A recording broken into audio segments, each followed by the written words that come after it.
Welcome, everybody. We in here. What just happened to your hand, John? I was walking and I literally slammed my hand into like the door handle, and word is literally like got in like like that area where like you grab, you know what I'm saying, where the space between your thumb and your index finger. All right, my next question is, how do you slam your hand? I was walking and swinging my arms, and you can't do the George Jefferson stroll all the time, bro. I didn't want to do. I was doing the Conor McGregor without the rape case. Gotcha. It would have been better if he was moving on up, but I guess we could be Conor. I mean, to the east side. Yeah, welcome to the Wolfpack Wrestling Podcast. We finally get a piece of that pie. To that deluxe apartment in the sky. Episode 63. Across the championship verse. If you're wondering who comes up with these titles, it's Jaquez. What's wrong with this title? What's wrong with the title of the show? Like, I've given you plenty of ample opportunity to give us a name for the show. It's the multiverse of titles. I'm wearing my do-rag tonight, but Jaquez is not wearing his bonnet. Wow, you in this? You know what? So, I mean, dude, we have a lot to talk about. Like, the end of this month for wrestling is sick. AEW is dropping their version of SmackDown. We got Money in the Bank and Forbidden Door. Money in the Bank isn't until July.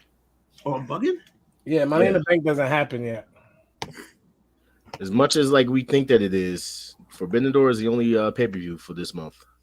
Yeah, but it is in the top of July. It's at the top of July. It's in a few weeks. What's good, big bro? It's July 1st. My bad. That's all good, but it's close enough. It's still in a few weeks. Yeah, but Forbidden Door's looking fire. It's everything's looking great. Everything's looking. I say let's begin so we can keep this time right. Yes. Let's just start the show. Everybody, tell a friend to tell a friend. It's the Wolfpack Wrestling Podcast. We're the fastest growing wrestling podcast still in the world. The numbers prove it. Y'all may not hit like, but y'all sure like to listen to us, and we thank you. Yes, appreciate you do. it. All right, let's go.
The following program is rated TV MAL. It contains strong language and is intended only for mature audiences.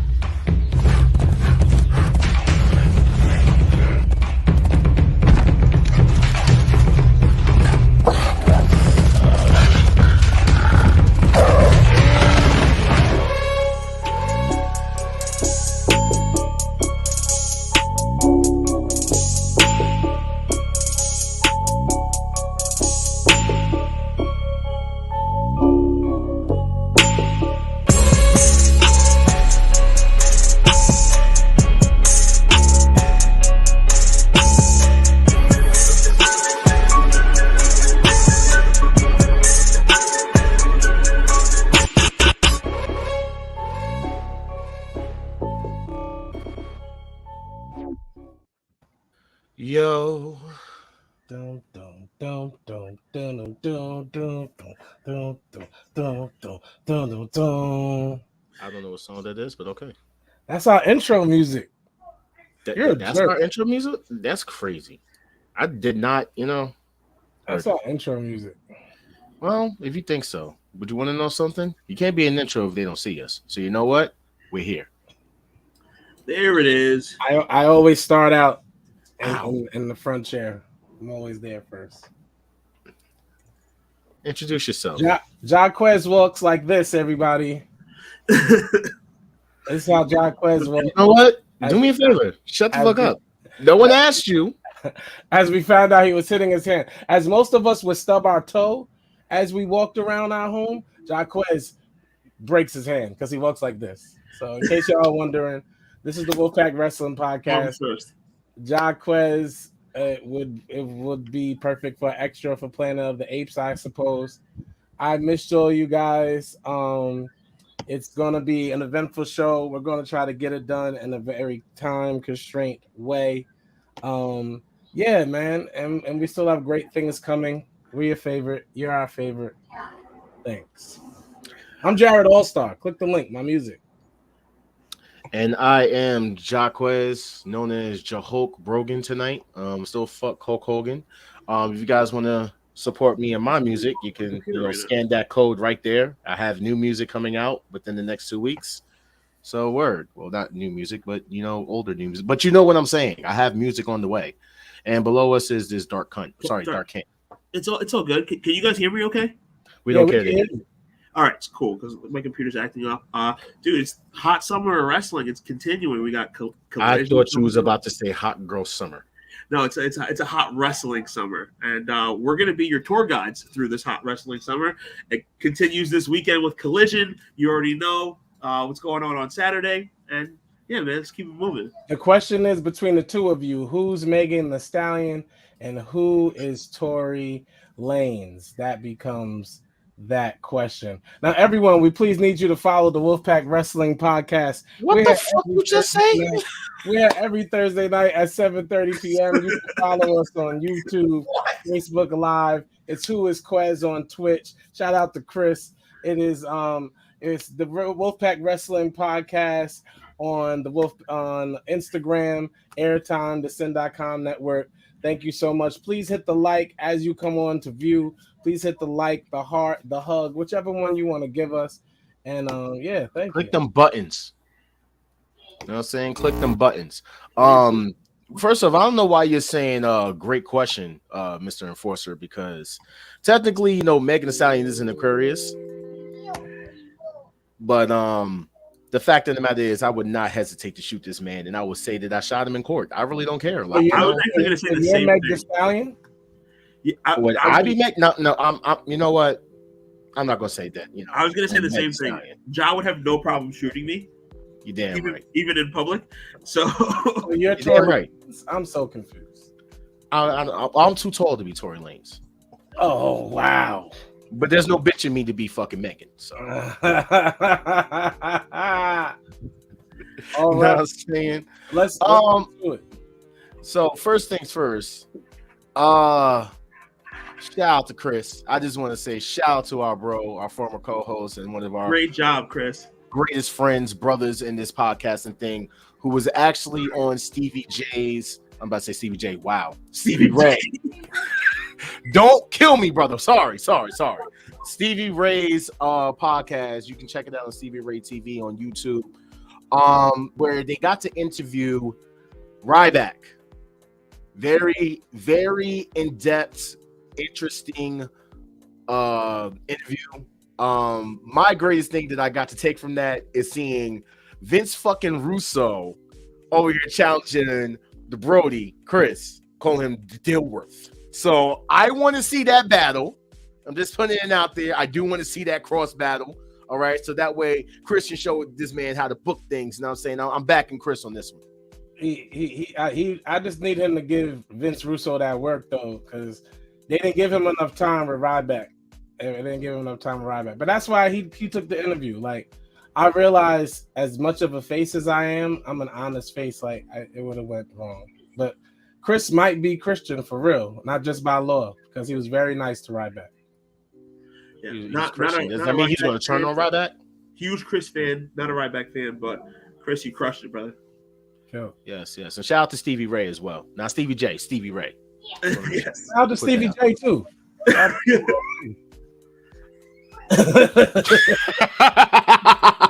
Stevie J had hits, bro. So Whatever you say. So, guys, let's just start it off real quick with my favorite segment. You know what I'm saying? It's time to play the games. And we're going to start it off just real simple, real quick. This is my least favorite segment. Who is due for a title push? oh jeez.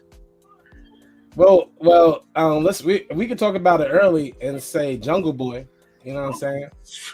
Jungle Boy clearly said last night that he's tired of Hook having a title on his shoulder, and he doesn't get to put one on his shoulder. And I don't care how Ja feels about Jungle Boy. He's a hater. Jungle Boy deserves a push. Trash. Put a title on Jungle Boy. Let's see what he does. You're right. You're right. Put a title on him. Give him the tag title because a single title ain't in his future. It definitely is. He's definitely close. He's definitely close. As much as me and Josh sometimes don't get along, I kind of agree with the man. Jungle Boy just ain't it. You happy now, Ja? You happy now, Ja? You and Dark can agree on something. You happy now? You know who deserves a title push? Shinsuke Nakamura. Deserves a title push? Abso-freaking-lutely. Okay, so if that's the case, you know who I'm gonna go with? Who deserves a title push? Wait, did y'all just give Jungle Boy a title that ain't even a real title? You say he gets a push, right? There you go. Did y'all just play Jungle Boy and say Jungle Boy is going to be the next FTW? Don't nobody challenge for the world FTW title. championship. So, as I talked to Jamie about this a little bit earlier, the FTW title is equivalent to the $1 Million Championship. It's not a real belt. It's something cool to carry around, but it's not a real title. Somebody's music in the background is a little too loud. Probably ours. No. It's not ours. It's someone who's watching the show. I got nothing going Yeah, on. you can leave the music. Yeah. Leave the music alone. It's just someone who else has it on. Let me see. I saw that Heel says that Shinsuke Nakamura deserves a Grand Slam title, but I'm telling you right now, I'm going with Keith Lee. See, you use this segment to troll me, and that's why I don't like this segment. We got another game. Let's just keep going. Let's keep going. Let's play a whole. Who do you think had the more legendary streak and why?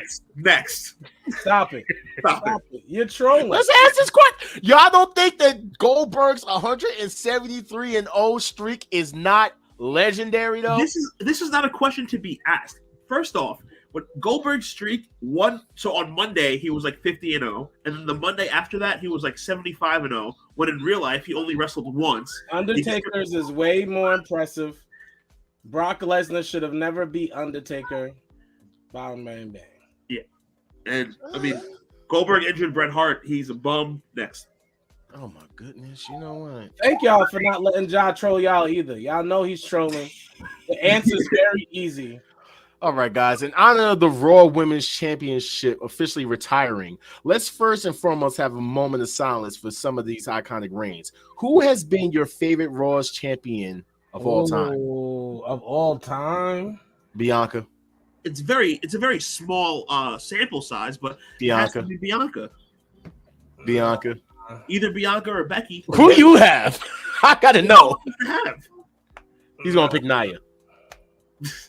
I know people don't like it because she was beating Sasha all the time, but don't you say Charlotte. I think he's gonna say Alexa. Because I got something for Charlotte later on that you're not gonna like. Any Charlotte fans in the house, you're not gonna like that segment. Why would you troll Charlotte fans? That's ridiculous. Fuck them. That doesn't even make sense. And just so you know, you could like somebody and understand that they don't need to be champion. Like I like Charlotte. She does not need to beat Asuka. She doesn't need that match. I hope it works into some other storyline somewhere.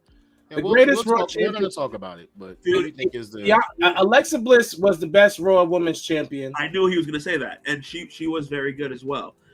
But as soon as Charlotte walked out with Asuka's thing, I was like, "Damn, we can't have shit." Alexa Bliss Wait. We're not going to get into that. Let's stay focused on the game. So you're picking Alexa Bliss? Bianca Belair didn't have, other than like the Sasha moment was huge, of course. It didn't have the storylines and things that Alexa Bliss was able to work with her friends, with Nia Jackson things while she was champion. I wasn't that interested though. I don't. But I mean, that's you. You know what I'm saying? No, like, and Alexa had a good run. I would have to go. Definitely go Bianca on that. All right. So how about this one? Name a worse booking decision than this. The finger poke of doom. The Montreal Screwjob. So me being a big Bret Hart fan, I kind of understand the Montreal Screwjob because at the end of the day, CM Punk's 434-day reign. See, now you're bugging because CM Punk's 434-day reign was yo, you're on high troll tonight. Yeah, you're super trolling right now. We're not talking about Punk yet. It's not even Darkent tonight, Antonio, like Enforcer, bro. It is all the way Ja who was on 1,000 troll alert tonight. Trolling. I didn't even get to listen. I didn't even get to look at the answers. Stormy's trolling me. The Bloodline is a bad story. The Bloodline. I'm getting Bloodline tonight. This is crazy. Goldberg versus Ryback and Hayes. Starrcade 97. Starrcade 97 was an amazing build-up. Just the way they ended it was terrible because Hogan didn't want to do a free job. Redeemed himself with this one. That was a bad book. Roman Reigns beating Finn by divine intervention. Remember when Finn resuscitated in the ring? I remember that. That was terrible. I got one better. How about ending a Hell in a Cell match? I was gonna say by that. DQ. Most recently, a no contest and a Hell in a Cell match. That makes no sense. Make it make sense. Putting Dark Kent and Jacquez on the same podcast. I think it's a great idea. Horrible booking decision. I think it's calling yourself the bearded babyface but acting like a heel the entire damn time. Never. Everybody knows I'm a babyface. I smile. I'm nice. Like, what are you talking about? You are full of shit. You just mad because you walk like this. But nobody told First off, ain't nobody got to tell me about. Wait. Oh man. I have another terrible booking decision. Not putting the title on Cody at WrestleMania. Next. No, that was a great booking decision. Anyway, let's go to the next thing. Hot take a pancake, guys. And this one comes from the same guy. He says Bret Hart basically sabotaged his career because Bret thought he should have been the greatest wrestler that ever lived. Hot take or pancake? Bro, dude, I'm enough with Hogan. Hogan, first of all, Hogan did Bret dirty. Hogan should have put Bret over after WrestleMania 9. That whole stuttering and finding it difficult to find the words because he can't answer. I'm so angry. Hogan's actually right in this sentiment. Bret Hart definitely sabotaged his own career. He believed what he said. The best there is, the best there was, the best there ever will be. So because it's true. Yeah, so like if for those a lot of us don't like Hulk Hogan. And when I say us, I do mean black people. I mean pigmented. I mean melanated. A lot of us do not like Hulk Hogan. So I get the sentiments about it, but people could be right even when we don't like them. And Bret Hart kind of did do this to himself. Dude, any rebuttal? Dude, my rebuttal is, I mean, the screw job, I will say that was partially Bret's fault. He got ruined in WCW, no fault of his own.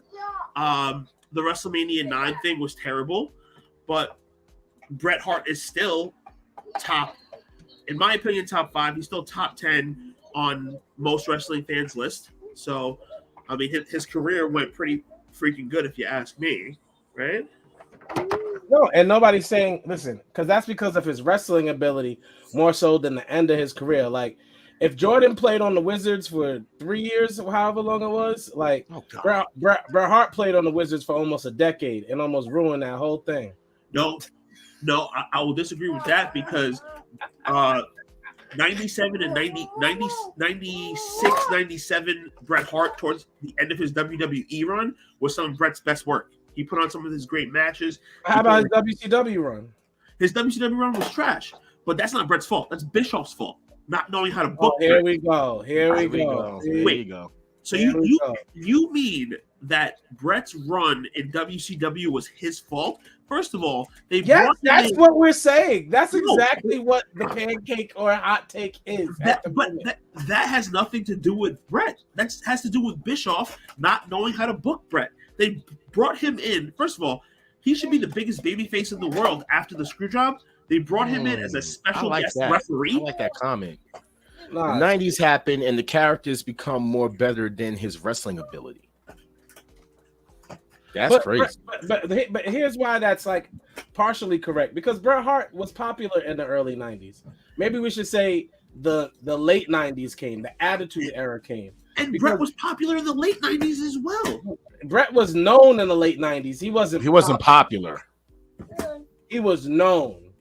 He was not. You had Sting, Ric Flair, Booker T. And you're mentioning a lot of old people too, John. I'm naming the old people from WCW like Goldberg, Rey Mysterio, Eddie, and Chris and them before they all left. The screw job did not make him leave. He was leaving already. It had nothing to do with the screw job had nothing to do with Bret. Wait. Ooh. We have a special guest on the show. I'm here. I'm here to bless you motherfuckers with my goddamn presence. That's what I'm saying. As much as I love you, coming on the show with the celebrity fanfare, the glasses and the crown, with the surprise thing, it's very diva. It is very diva. I know you're excited. It is. I mean, I can't help it. You know, I got sunglasses on inside, bro. I had a great week. I'm not gonna lie. Get off that tomorrow. Wait. Let's get into some more pancakes and hot takes real quick. So this is another one from Hogan. Hogan says, everybody I wrestle look like monster-sized men. Nowadays, there's a lot of guys who look like wrestlers and a lot of guys who look like they should be bagging my groceries. Adam Cole. So are we talking about like that he's a slave owner? I mean, does he look at us as like, you know, slaves, or I mean, like, what is he saying? I mean, at one point he said he ate niggers. So, you know, I digress. So Hogan thinks of the guys who look like they should be quote unquote bagging his groceries. Those guys can actually wrestle. Whereas Hogan had 3 moves? Like, stop it. I get it. He did enough steroids to kill a horse, and like that's a big deal. Like, Hogan, get out of here. I want to ask you a question though, but honestly, Bobby Lashley versus Darby Allin. Should Darby Allin ever be able to beat Bobby Lashley? If you build it right. I mean, what about this whole thing about Rey Mysterio? I mean, he's the ultimate underdog. I believe weight classes were. I enjoyed weight classes when they existed in wrestling. When we had a middleweight championship, because sometimes it doesn't feel welterweight or light heavyweight. Never lose to Darby Allin, but it's possible. Like things like that. Like it just gets me a little bit because are you saying that Doudrop should be a featherweight? David and Goliath, bro. Doudrop should be a heavyweight. Nevin would be a heavyweight. Just saying. So Doudrop should be a heavyweight. I mean, you said it. I ain't say it. I'm just inquiring. I mean, I'm just inquiring. You're the religion guy, man. David and Goliath. People want to see the little guy come up. Hold up. Wait a minute. What? Not you dropping fucking Bible? You can't use the F word before you say the Bible, bro. I didn't say the F word. Not you dropping Bible verse. There are two Christians in the room. Please have some decorum. You did almost do a sign of the cross on Stevie Ray. Yeah, we watched for real. I mean, like I said, I was a Christian. I was professional. Yo, Chris is on another level today. He got sunglasses on inside. He just used the word decorum in a sentence. He wears crown for Ryback. Eddie took his glasses off for Ryback. When he come on our show, he's different. Wait. He's different.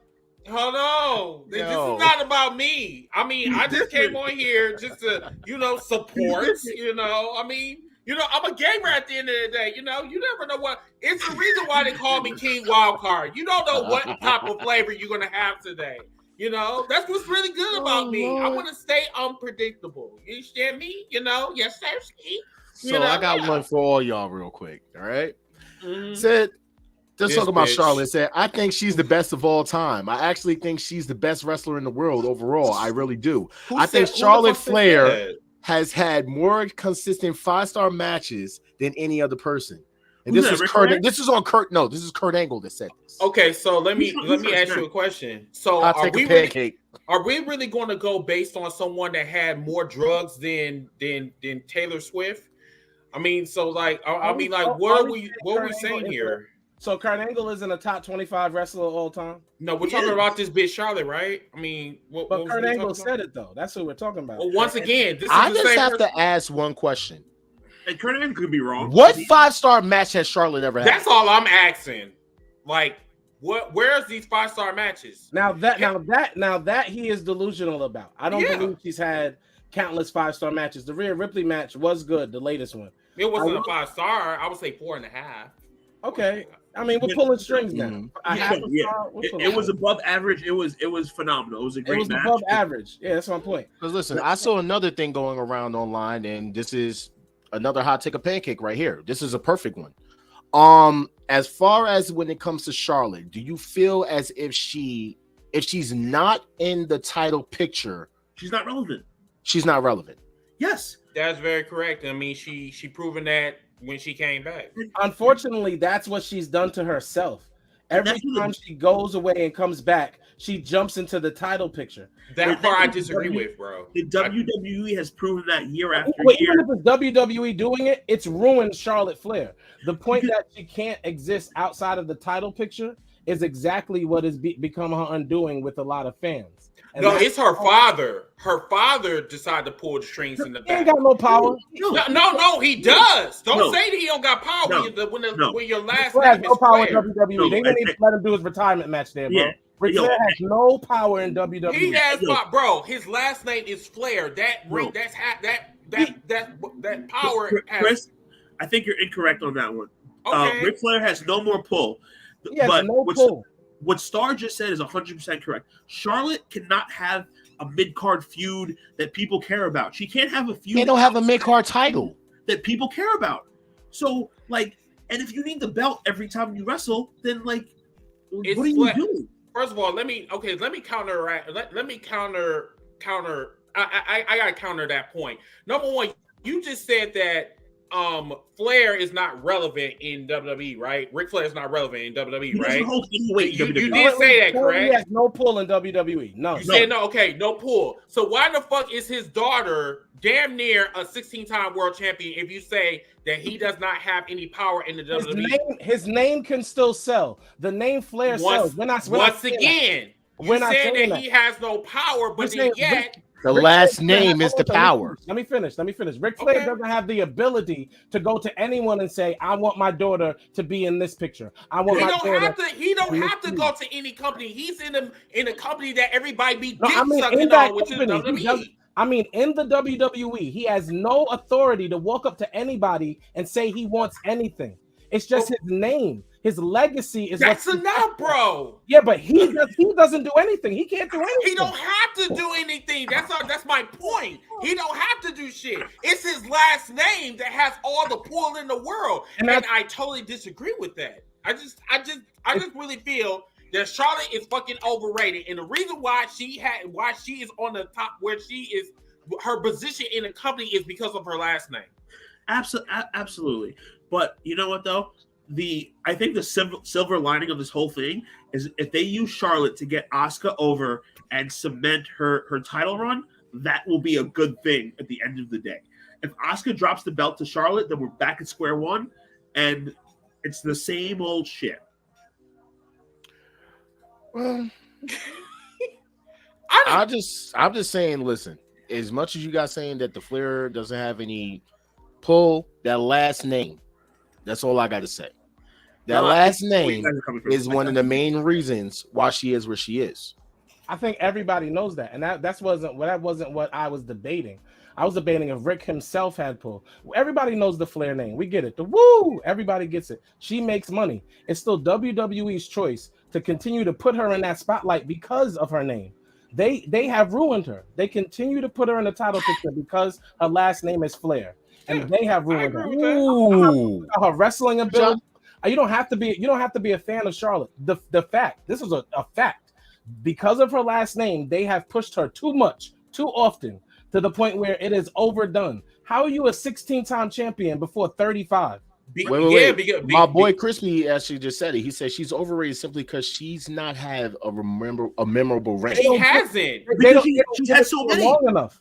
She hasn't because like the narrative is to get to 16-time reign of champion. They trying to get her. Becky's over definitely her overrated. body. That's what they trying to do. Becky's definitely overrated. You got to watch the show, Stormy. Becky don't get no better. She overrated. Yeah, not at all. They spammed Charlotte title reigns. Like exactly. Like you said, that's a good word. There's no memorable Charlotte reign. You can't distinguish one from the other because and that is the problem. And that is a super problem. Mm-hmm. Well, going on to another problem, Eric Bischoff says they have all the money in the world, which is a nice thing to have without vision and without true understanding of the industry. It's just really cool hobby. It's just a really cool hobby, and that's what number AEW is. Okay. Or it's a hashtag AEW is to Tony Khan. It's really a really well-funded hobby. All right, so first things first, Bischoff can go somewhere with that bullshit because he had all the money in the world too. And what did he do? He buried a company as well. He had an unlimited checkbook. 10 Turner's money was long. And after the NWO flamed out, he had nothing else to do. He couldn't build stars. He buried that company. So for him to go and turn around and say that, oh, Tony Khan's doing this, that, and the third, and he has unlimited money, you had the same thing, fam. And you still didn't do the right thing at the end of the day. It's basically the pot calling the kettle black at this point. Like your hate and disdain for Tony Khan and AEW simply because they didn't call you back to come onto their programming. It's gotten to the point now. It's just like you're just nitpicking. You're constantly bitching and complaining, and basically the problem is shows like us that keep people like Bischoff relevant. This is the problem. Listen, the crazy thing is, but if we don't talk about it, if we didn't talk about it on the Wolfpack, or if Enforcer, Tonio, and like all of them, they didn't talk about it on Embrace Your Thirst, or if Chris didn't talk about it on Heels for Life, or or Janelle, he will still get talked about, bro. Because it's the internet. It's on Twitter. It's the internet. These Vince Russo's, these trolls that we have to talk about all the time is really getting out of hand. But you know what, All Star, I got you, bro. I call them ETTs, entitled toxic trolls, for a reason. That's what they are.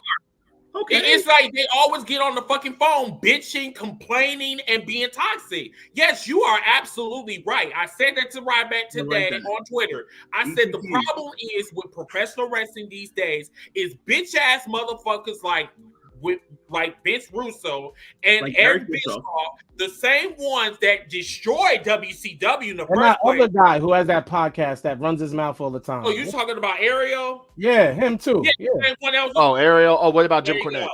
There you go. It's funny because like the same fucking trolls talk about AEW, but the same motherfuckers will not talk about WWE at all.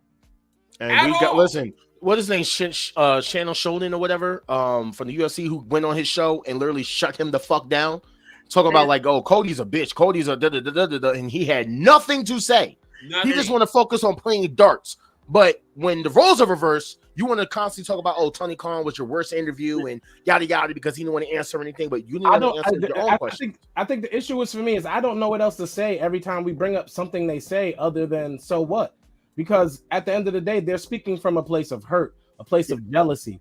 They're speaking from places that I don't go to, that I don't exist for me. Like I don't live in those areas. Bischoff, said Bischoff. But the problem is like this is the era though, bro. Like I get what you mean. Like me and you are here. We're here. But the problem is this is the era. This is the era of toxicity.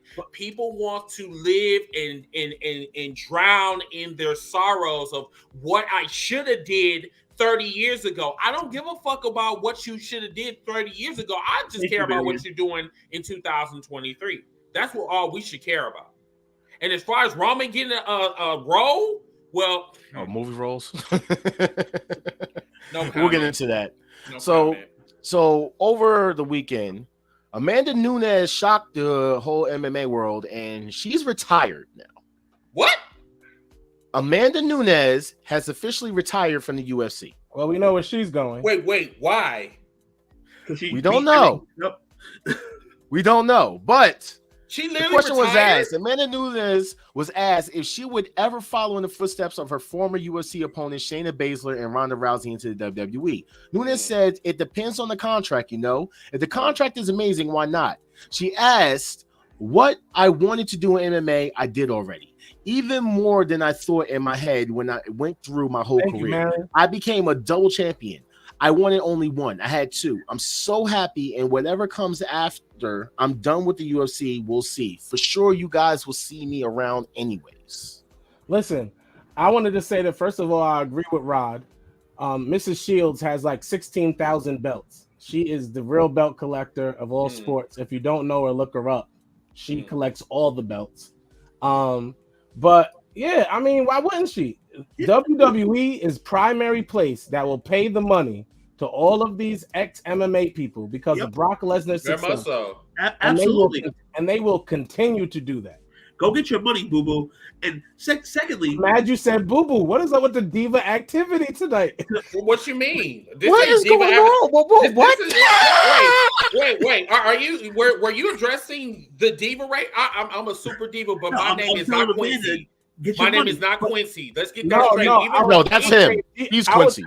I was commenting on Dark Kent's diva activity. I was looking at that yellow. You are looking like a banana over there, though. Listen, they already have. There's nothing wrong with chocolate splits. There's nothing wrong. They already have a pre-built money match on Amanda versus Ronda again in WWE. That's a money match. That could be a WrestleMania co-main event already. They already have that built. So, yo, Dark Cat, say boo boo one more time, bro. Shut up. Amanda, get your money, boo boo.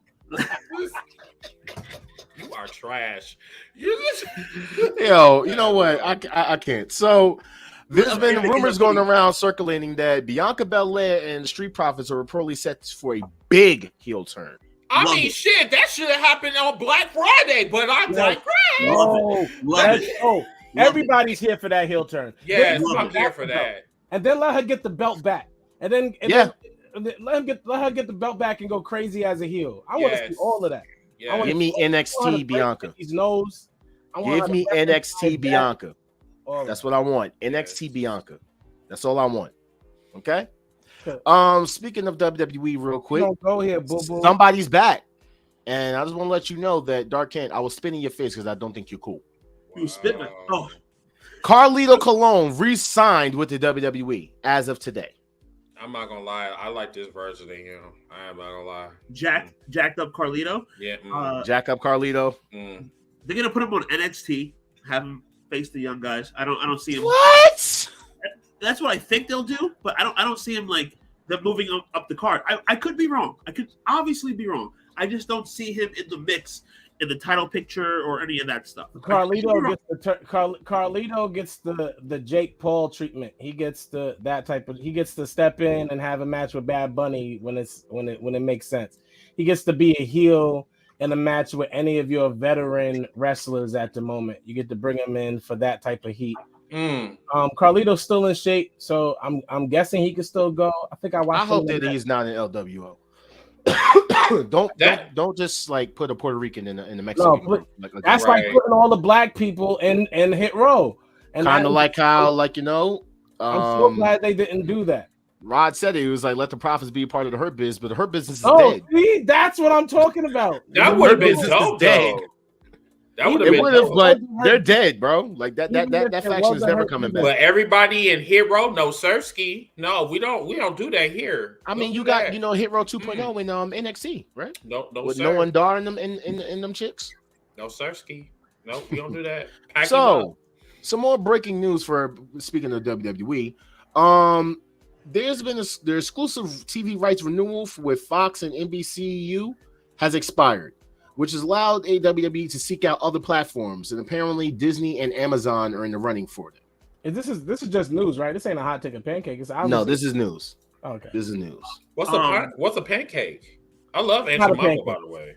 So That's not a pancake, no. Oh, So what I read about this is that the incumbent networks have the first dibs. So USA and Fox have dibs on renewing the deals. So what I think is going to happen is they're going to pony up the dough and renew the deals. Those are two of their best shows. They're not going to let them go. This dude went from boo boo to incumbent in like 2.5 seconds. and I said decorum. what the fuck is going on this show today? We're using SAT words today on the But the only way Amazon would get the WWE programming is if they just throw down a ton of money. But there's more viewership on Fox and on a USA than an Amazon Prime. But Amazon can pay more than any one of those. Like you said, Darkant, USA and Fox are most likely going to pick back up WWE. Absolutely. This is just talk for us to play with. But I mean, they've been around for like almost 4 years, right? Yeah. USA will never get rid of Raw. Yeah. No, they shouldn't. That'd be dumb. They will never get rid of Raw. And I feel like a situation like this, like the WWE would leak shit like that to push the price up. Like they're gonna stay where they're at, but they're gonna push the price up. I mean, you will be pushing up the price if you go to Amazon Prime. You paying $100 a year? USA will get rid of Raw when BET gets rid of Baby Boy. Well, technically, I don't think that's going to happen since Tyler Perry just bought them and VH1. Exactly. We're about to see Diary of a Mad Black Woman every Sunday. You heard me? I said we're gonna be seeing everybody in drag. I mean, I know that it is. You know, We're going the remake of Tu Wong Fu. look at that. Right? I was. Yo. Oh, great. Got rid of the Wesley Snipes ass nigga dressed up in drag. Right. Listen, too much ash on one television show. I'm trying to tell you. Real quick, Heel. Yes. More people watch Fox, have Fox than Amazon Prime. Not everybody has Amazon Prime. Yeah, Fox is a basic Yeah. cable television channel. If you plug in the television, you have Fox. Some other news that Rod just brought up. Yes, the Young Rock has been canceled. As well as the XFL losing about 60 billion or million, whatever. Million. Listen, hold on. I hate to cut you off, Quez, but this is amazing that this happened while I'm thinking this. Please, everybody follow me. I've been saying for about 4 months now that The Rock was getting canceled, but y'all can act like y'all just was that a hot take? Is that a hot take? Oh no, this is a hot take. Okay. So I've been saying for months that The Rock was getting canceled. So yes, The Rock. No, Star did say The Rock was getting canceled. The whole time I've been saying it. I want to hear like why the reason why Joanna Man 2 is such an important point right now is because The Rock had to go and kiss Vin Diesel's feet so he can get in the next Fast and Furious. I'm glad you brought that up. Along with a actor's cancellation tour normally comes some drag. So if you're going to do Joanna Man 2, wouldn't The Rock be the perfect choice? You know what? They're doing. Wait, The Rock's doing Joanna Man 2? You're going too far, Mr. Biggs. You're going too far. You're going too far. Wow. Man, done go too far, you know. Wow. But I mean, yeah, no, the Rock's not having a good couple of months. Black Adam flopped. The XFL sure did, and it was Black Adam wasn't that bad. I liked it, but it flopped. It was his fault. It was his fault. The XFL was supposed to run at a loss this year. 60 million is more than they thought they were going to lose, but they knew that the company was going to run at a loss this year. I just want Stormy to know that The Rock's tequila or whatever it is the whitest thing about him. And You know what? Yo, you know what? You gotta relax. Nobody in my hood drinks the Rock's drink. Yo, Nobody knows what the Wade I Johnson. thought you were a Christian by law like me. Yo, I told you it's a front. I told you. No, You won't listen to me. wrong with you? Guys, I am. I'm gonna tell you right now. No, you not right now. You're not giving me that type of energy, bro. I drink the Rock's tequila. Hey, yo, you drunk You the what? would. You're not helping my point. But no. Compared to Casamigos, it's trash. It's trash compared to Casamigos. I'm done. He really not. Like, I mean, you can't get as hood. I mean, you can't get no more hooder than Dark Kent. I mean, you can't. You really can't. Aren't you from Brooklyn or from the Brooklyn Bridge, Queens, or whatever? No, I'm from Long Island. I was born in Brooklyn, but I'm from Long Island. That nigga from Mastic. I'm from Farmingdale. That makes sense. I'm representing Dale all day, every day. Negroes. Oh my Christ. goodness, yo. All All right. Johnson, who is on his Don't Cancel Me tour right now. I'm sure he'll be on a movie soon too. Don't cancel me. That's fucked up. So I'm not sure if you guys heard, but AAA is losing some talent. Apparently, Roosh has left AAA. They lost their company. What do you mean, some talent? You're fucked up. Dead ass. They did not lose. They lost Roosh. They lost Bandito. They're probably all about them to lose motherfuckers Penta and Ray. All them motherfuckers, man. Shit, crazy. All this is because AEW got that check and stole everyone. They do, and I Stole think everybody. Hold on, the same thing Nick Khan gets upset about Triple H doing when he be whispering in the ears of his athletes like Hook right now and all that extra stuff. Right. It's the same thing he did to those Mexican superstars that he just stole from AAA. Mm-hmm. And all Tony Khan be doing is like, and then here they come. Isaiah Cassidy. Big Zay, know what I'm saying? Right, yeah, Not Big the Zay. little one. Yeah. And then you're gonna come on and say Another quick WCW comparison. Do you remember when Nitro came out and WCW had all the good luchadors? That's what AEW is doing right now for AAA. They're Very taking much so. all the good lucha and putting If they do like a lucha championship, they'll be fine. But wait, you know this has nothing to really, more or less, has nothing to do with AEW. This all comes down to that. No. This all comes down to AAA versus CMLL. And because these guys in AAA want to actually wrestle people from Japan, they gotten to the point now it was like, you know what? Fuck both of you guys. I'm just going to stick with AEW, and now I can work with these people. Did you say sleep with AEW? I'm going to stick with AEW. Oh, okay. Never mind. It still is Tony Khan poaching talent. It is what it is. It is Tony Khan poaching talent. He said poaching. Ooh. I mean, Yo, listen. Rod, The thing about AEW, I can say this. When they have people that's to their company, at least they let them work independent dates. Facts. Yes, Ricochet has a 9 to 5 with overtime on Friday night. You ain't With both shit. his girl and his fucking ex on the same show. Ooh. That sounds very moist. Yo, His manager is a 7-foot Trump supporter. That sounds very moist. You know what? we're not taking shots at Ricochet on the show. I'm not gonna. You know what? Yeah. Oh, Jamie said no different. I already than said that. Hunter I and said Hook, it's the but same yeah. thing they're doing by talking to Taz about getting Hook. Hook should not go to WWE, by the way. Yep, Well, absolutely. I'm just gonna leave this up for anybody who wants the explanation between what's going on with CMLL and AAA. If you guys don't know, but yes, that's the gist of it right then and there. But honestly, the crazy thing about it is that they're saying that because Roosh has problems with CMLL, we don't know if he's going to be able to still wrestle. And also, even if they do leave AAA, we don't know more or less if they're also going to be on Forbidden Door. Now, there is something that could build with them towards Forbidden Door, which I'm going to have to get into later when we get to Dynamite. But, like I said, yes, he is gone. However, let's get into this real quick. What's my word of the day? Fuck Dark Kent. So the AEW producer BJ That's Whitmer, the phrase. was arrested by the Boone County Sheriff's Department in Boone County, Kentucky on the evening of June 4th. Whitmer is facing charges of strangulation in the first degree and burglary in the second degree. Strangulation. Wow. Yeah. Yo, do you know if he's facing strangulation? We need to break this down since you want to bring up this random. Very much so. Strangulation. If you want to talk about if he's facing strangulation in the first degree, but burglary in the second degree, that means that he was strangling the man more than the money he's took from him.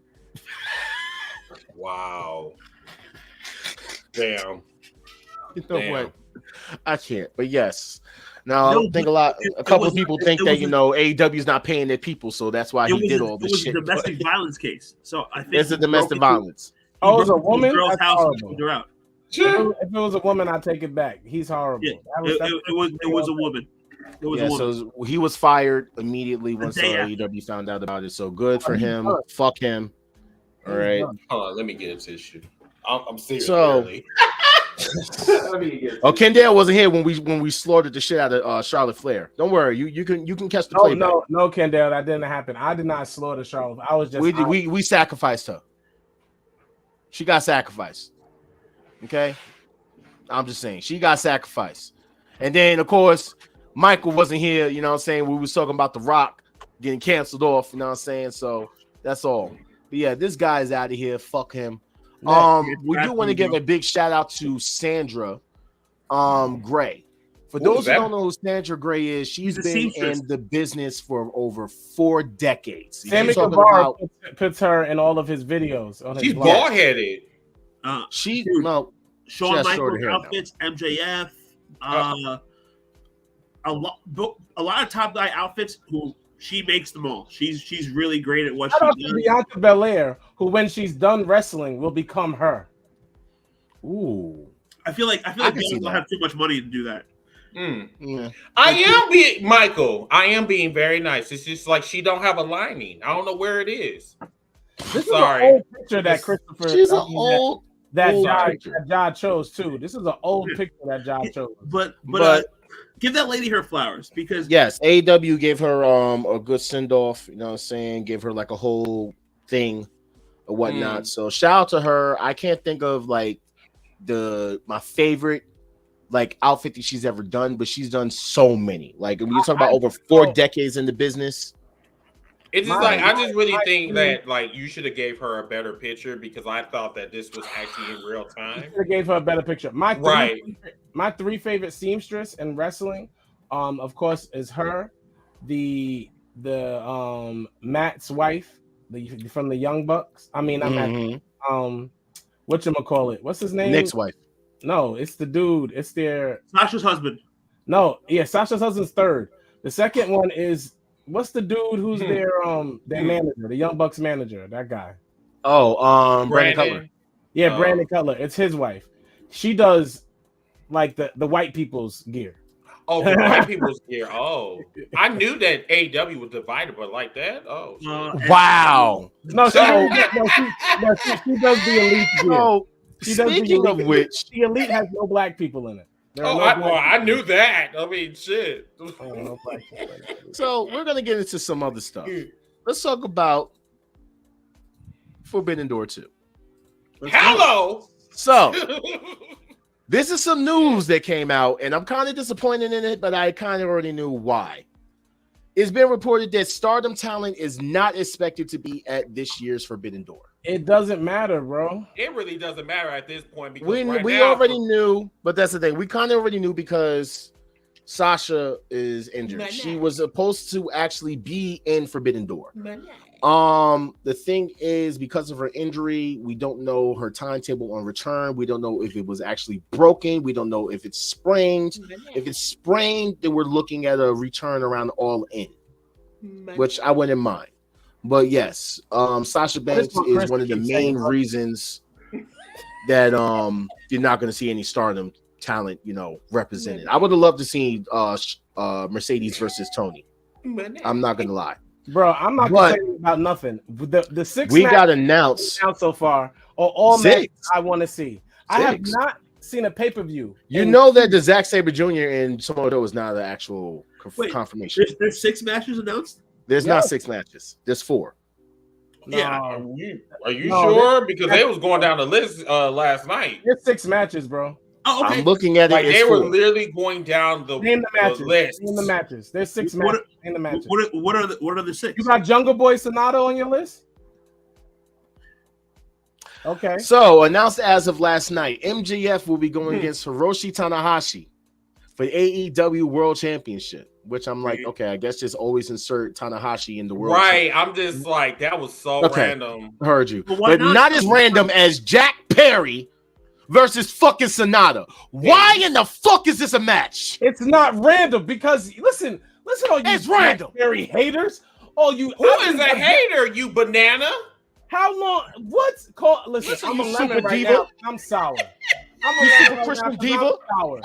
I am sour. Fucking super Christian diva. Hey, I am sour. I'll be a lemon. Listen, and Jack Perry is the future of wrestling. I've told you people 1,000 times that Jack Perry is the new Daniel Bryan. He will be. Dude, if Jack Perry becomes a new Miz, you'll be lucky. The new Miz.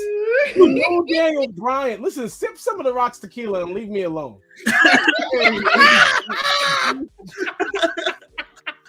Will be the future of the little guys. Like, that's what he is. Thank you. Dylan's son is trash. Oh, now we're bringing up dead people? Encino Man. Now we're bringing up Encino Man. People? This is crazy. Damn, they said Encino Man. I can't even go there with y'all. Oh. All-Star's getting attacked right now. Jesus. When Jack Perry 90210 on Sonata, we ain't gonna talk about nothing. That shit is going to be a horrible ass match. I don't care. Sonata's going to retain. That match is going to be sense. fire. Watch that match. It's not going to be Matt. It's not going to be fire. I think it's going to be Raw though. I think that it's going to be Raw. Okay, so yes, it was only 4 matches, like I thought. It's going to be this one. Not. This one is Okada versus Bryan Danielson, or as you said, Daniel Bryanson. Yeah, it should have been champion versus champion though. Kenny versus Will Ospreay. But there was a Sonata match. I mean, that's Sonata. Who had the open challenge and whatchamacallit accepted last night? Sonata put out an open challenge, and your boy Jack and then Jungle Boy, the fuck. Like, I'm gonna do it, even though you couldn't even. Right, it's gonna be me. You couldn't win your own company's title, but now you're gonna go for another title. No. These are the 2 matches I'm thinking about. Fake ass Hangman. These are the 2 matches I'm talking about. Will Ospreay versus who? Will Ospreay versus Kenny. Yeah. Okay. That super kick was nasty. No, my fault. What's the other one? Not Will Ospreay. Danielson. If you're talking about Orange Cassidy and Zack Sabre Jr., that has not been announced yet. That will be announced. And then the other match. I'm glad you think so. And who is his partner? Who's the other one? The irrelevant one. You're talking about Sabata? Yeah, Sabata. Sabata versus who? Sabata versus who was the other person's tag team partner? Who? Daniel Garcia? Yes. That's happening on the I'm TV glad show. you think that's happening. Yes. I'm glad you think that's happening when they have a whole fucking Ring of Honor pay-per-view like next month. I'm glad you think that's happening. Why do we care about Ring of Honor pay-per-view with Zack Sabre Jr. versus Samoa Joe? I know that much. And I don't watch Ring of Honor. And I know that. Oh, wait. What my boy say? It's supposed to be a Jungle Hood Summer. Yeah, Jungle Hood Summer. It is about to be a Jungle. Wait, am I making the stallion voice? Number one, first of all, why is your profile picture OJ Simpson? You skank. The lemon is juice. Let's get it. OJ and lemon. Let's go. Let's go, right? I mean, y'all just y'all OJ. The lemon is juiced right now. No, hell no. You blinded my screen. I'm glad I got my shades on. All right, look, I'm looking up Forbidden Door right now. Looking at me, baby. Honestly, the thing about Forbidden Door, I'm looking it up. Okay. And as for now, there are only 4 confirmed matches. Okay. Which include MJF versus Hiroshi Tanahashi, Sonata and Jungle Boy Jack Perry with Hook, Bryan Danielson versus Kazuchika Okada, and then Kenny Omega versus Will Ospreay. Those are the only 4 confirmed matches. So even though I still feel like we possibly know some of the other matches we can possibly gather, I still say with just those 4, it's a banger. Yes, it is. Very much so. I actually want to see. Yeah. Now there is another rumor going on for another match that's supposed to be taking place at Forbidden Door, and we may find out about it as of this Saturday. It's not going to be CM Punk. You know what? It better not be.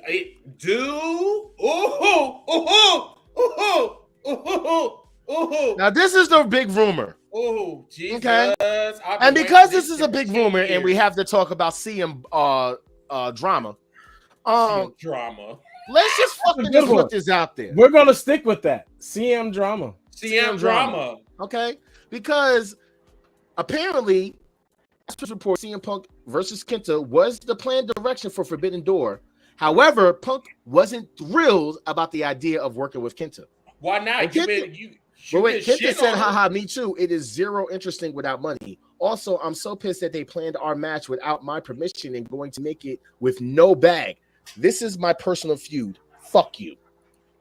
My whole thing is that Kenta have every right to be upset because, like, number one, even CM Drama even have said on numerous occasions that he literally have stole that move from Kenta. Kenta needs to whoop that ass. Yes. As the enforcer also included to tell me that CM Drama also stole the Anaconda Vice as a move too. He actually stole that from Tensai when he was in New Japan.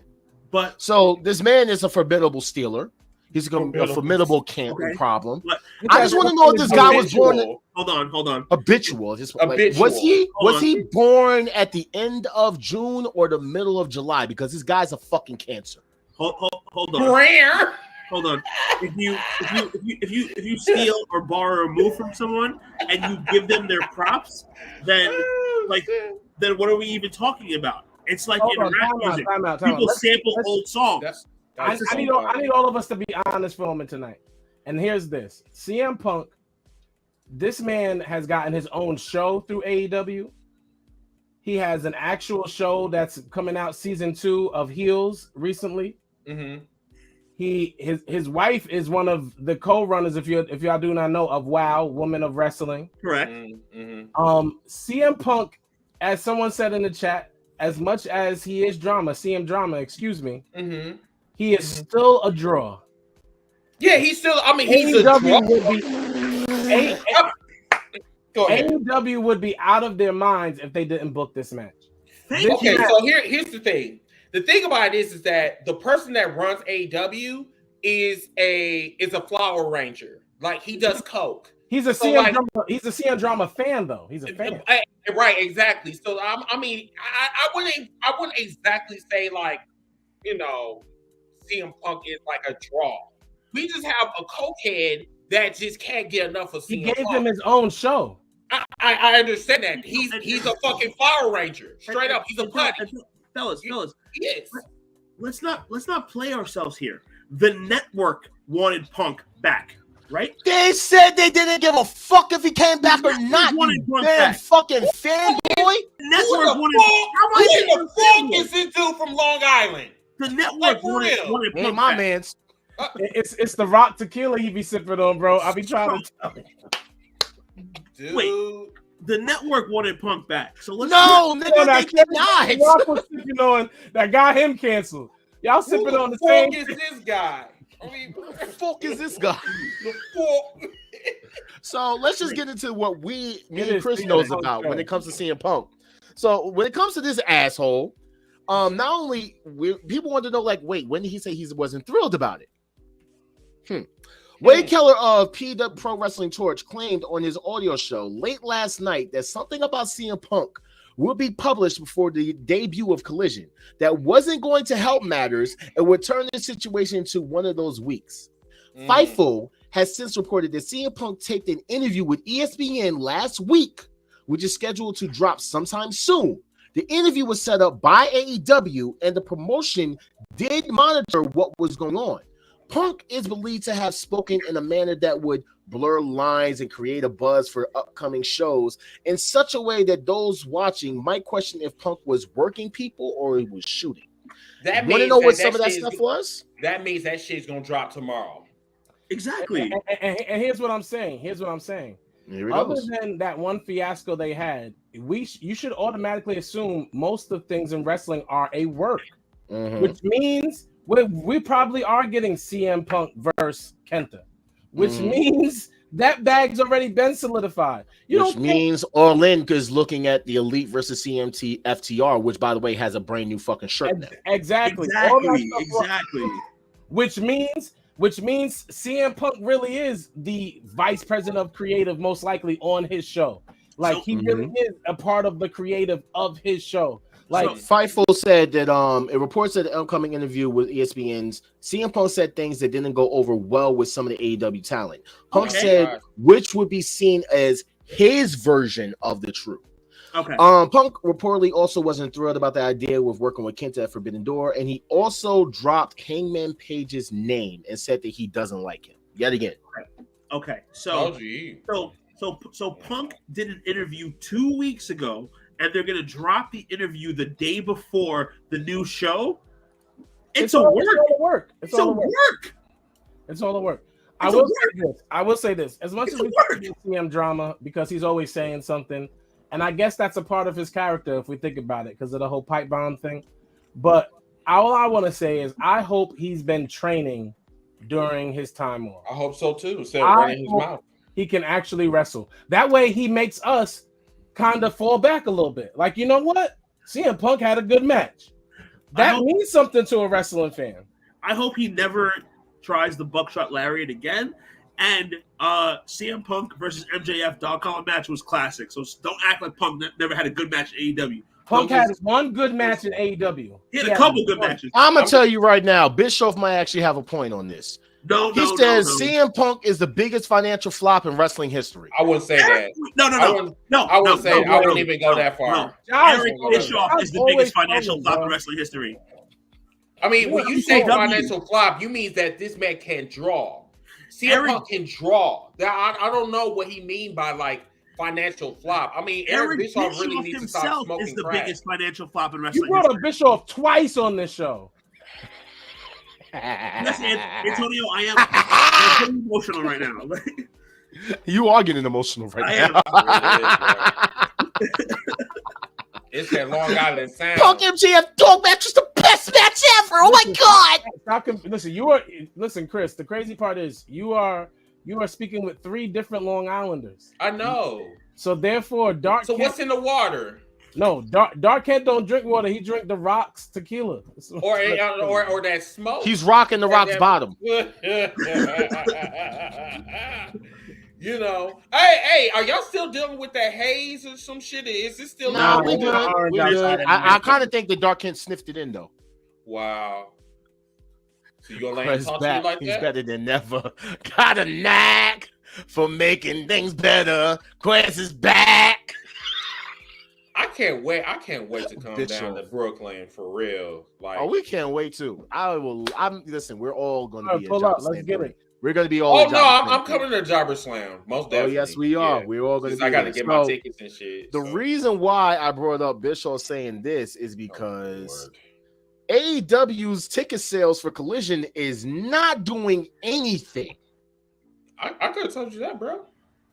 I mean, I'm looking at it. So the first show was for Chicago. They only got like 8,437 tickets. Now this is before anything was announced as far as the shows, the matches. Almost sold out the one show. The rest of the shows are horribly booked. Yeah. So these are the ticket sales for Collision? Yes. So they sold 8,437 tickets, right? Mm-hmm. That's for Chicago. Okay. The rest of these is like Canada. They're Canada and then going to America. The United Center. Oh, okay. I mean, of course they can sell at the United Center, but honestly, if this shit wasn't going to be in Chicago, do you honestly think that CM Punk is going to be able to garner people to want to go? Probably not. And not for nothing, they're playing. They're not playing like Montreal and Toronto. They're doing like Hamilton, Ontario. They're doing like small towns in Canada, not selling amazing tickets. I mean, which is also being smart though. Like, if I'm being honest, CM Punk, that's all they are allowed to do. If you guys don't remember, I brought it up last week or the week before. Basically, the WWE has contracts in place so that's kind of hindering them from being able to do bigger. That's not set in stone yet. But that's fucking dumb. WWE does small venues too. That's neither here nor there. CM drama is honestly in one of the best seats ever, marketing wise, in wrestling history. Correct. The show heels, being what it is, enables him to hit up all of these smaller areas and really pop. Like they're gonna go crazy, especially in these country hick areas that you're naming, whether it be Canada or America. They're gonna go crazy. If you've ever seen heels, you understand the marketing behind everything. Like it is amazingly done right now. Whoever his team is, like him and Mercedes have great teams. Mercedes needs a speech coach, but she has a great marketing team. So speaking about All In the interview with Reuters, AEW CEO Tony Khan noted that 65,000 tickets have already been sold. He states that it would be a huge benefit to the company if New Japan is part of the show. You say it would be a huge benefit to AEW if there is a participation from New Japan Pro Wrestling and some of their top stars in this event. We all know what's going on. New Japan Pro Wrestling president Takayami Obari was also interviewed, and he highlighted the way that the two companies working together is mutually beneficial. He also said that New Japan Pro Wrestling would consider sending talent for the Wembley Stadium event if there was an offer. I'm telling you right now, the writing is on the fucking wall for certain matches. Let me just put some out there, just thinking real quick. If you're going to officially have Roosh and Andrade and them leave AAA, let me get and all this so they can just focus on AEW. Give me LFI versus the House of Black for the trios titles. They're going to do that, though. Give me Bryan Danielson versus Zack Sabre Jr. No title involved. I don't like when you say things like you're saying them and they're like Nostradamus and the writing's on the wall. I don't like when you do that. CM Punk and FTR versus the Elite, as we all know. These are certain matches that can be perfect. You can even have Blackpool Combat Club or the BCC or whatever they want to be called by, the Cop Callous Combat Club, whatever. Only thing I don't versus TMDK. I don't want to see the Mogul affiliate, Hit Row, Empire, Ultimate Warriors. Wow! Again, on my TV screen. You're bugging. When it comes to this show, they've already sold. No. Why did Brian Cage have on Ultimate Warrior paint? That was Sting's. That's Surfer Sting's paint. No, that was Ultimate Warrior. That was Surfer Sting's paint. Well, whoever did the paint did a bad job. Ultimate Warriors steroid baby. That's steroid Sting. But when it comes to the Wembley show, they've already sold 65,000 out of 90,000 tickets. If they announce FTR and Punk versus the Elite, boom, sellout, game over. 90,000 tickets already sold. Tell him it was Warrior. He keeps thinking the other 25,000 will be sold tomorrow if they announce that match, and they're holding that in their back pocket. I'm telling you now, it was Sting. He was not partners with Sting. He was going against Sting. He was on the opposite. He was dressed as Surfer Sting. If you look it up, you can see that's Surfer Sting. I need Reese to confirm right here in the comments once he gets a chance. That was Surfer Sting. He's a bigot himself. Wow. We're not gonna big up Hogan, but we're gonna big up other people who dress like well-known bigots. So let's talk about Chris Jericho on a potential match with Sting, since we all popped. He says it'll never happen. These are not all pops. Yo, bro. It wasn't all pops. Bro. Stop doing that. It wasn't all pops. Stop doing that. It was just like, woo, and then we were done. Jericho has said in the past that AEW is not a nostalgia hour and that he is you a motherfucking lie. Making new stars than wrestling names of the past. Jericho needs to shut up and stop acting like Trump, like he's just, giving people. Let's be honest here. Back. We have never, ever. Thank you. Well, thank you. I think Reese said it. Cage even had He was a had the he was a scorpion on his warrior tight. scorpion. Not to mention Cage was wearing the armbands with the tassels. Now saying he was trying if that's the case, the outfit was shitty. And Jericho saying that shit about Sting is only selling a match between him and Sting. That's Yeah, we all know this. I'm all for it. Give me Jericho versus Sting at All In retirement match. You saying you want it to be a retirement match doesn't mean it'll be a retirement match. It'll just be a match, and that's why I don't want to see it. Okay. A retirement match for who? For both of them, because they both can go home. Sting? So just want to let you guys also know, Jimmy Jacobs has officially left Impact Wrestling and has joined AEW as a producer. You know what? At first, I thought that was Vince Russo as a crackhead, but leave Jimmy Jacobs alone. That's my guy. I'm sorry. That's because Impact is about to be nothing in 3-4 years. Nothing. If he's leaving, for those who don't know who Jimmy Jacobs was, he was a producer for WWE. If you remember when Raw was not Miss TV back in 2016, it was because of that man. Impact was already tanking. They realized they couldn't carry their championship on a racist. So who won it last week? Wow. Who took it off the racist last week, John? Alex Shelley. Yeah. So the Motor City. The Motor City. Whatever they are, the guns. I know you did not just say the Motor City machine. It was an accident. It was a slip of the tongue. The disrespect. Slip of the tongue. It was a slip of the tongue. I meant Motor City. These guys now hold the top 2 titles in Impact. 2 people who haven't been popular since you can't even name it because you never even knew who they were. 06? He ain't shit. Impact is like this right now. And Impact was cool in the beginning of the year. Watch the way Impact has plummeted. We don't talk about this. Why can't we talk about this, Ja? Impact started here and it went like this all year. By the time the year is over, Jordan Grace will be the heavyweight champion of Impact. I wouldn't know. I can't comment on this because I can't see them. So yeah. Next up, let's just talk about this real quick. Do everybody remember when Keith Lee made this tweet? Oh, you're talking about Digimon? I don't follow. Man, if what I'm hearing is real, poor Walter. When Walter's name was getting changed, I don't follow Keith Lee. I don't either. I don't, but listen. This was why he called himself Less Wrestling Group? So let's just talk about this real quick. Why did he call himself? Someone said, "Hey, gang." I was just wondering why people keep doing this. All Keith Lee did was vent his frustrations, and basically was talking about that, right?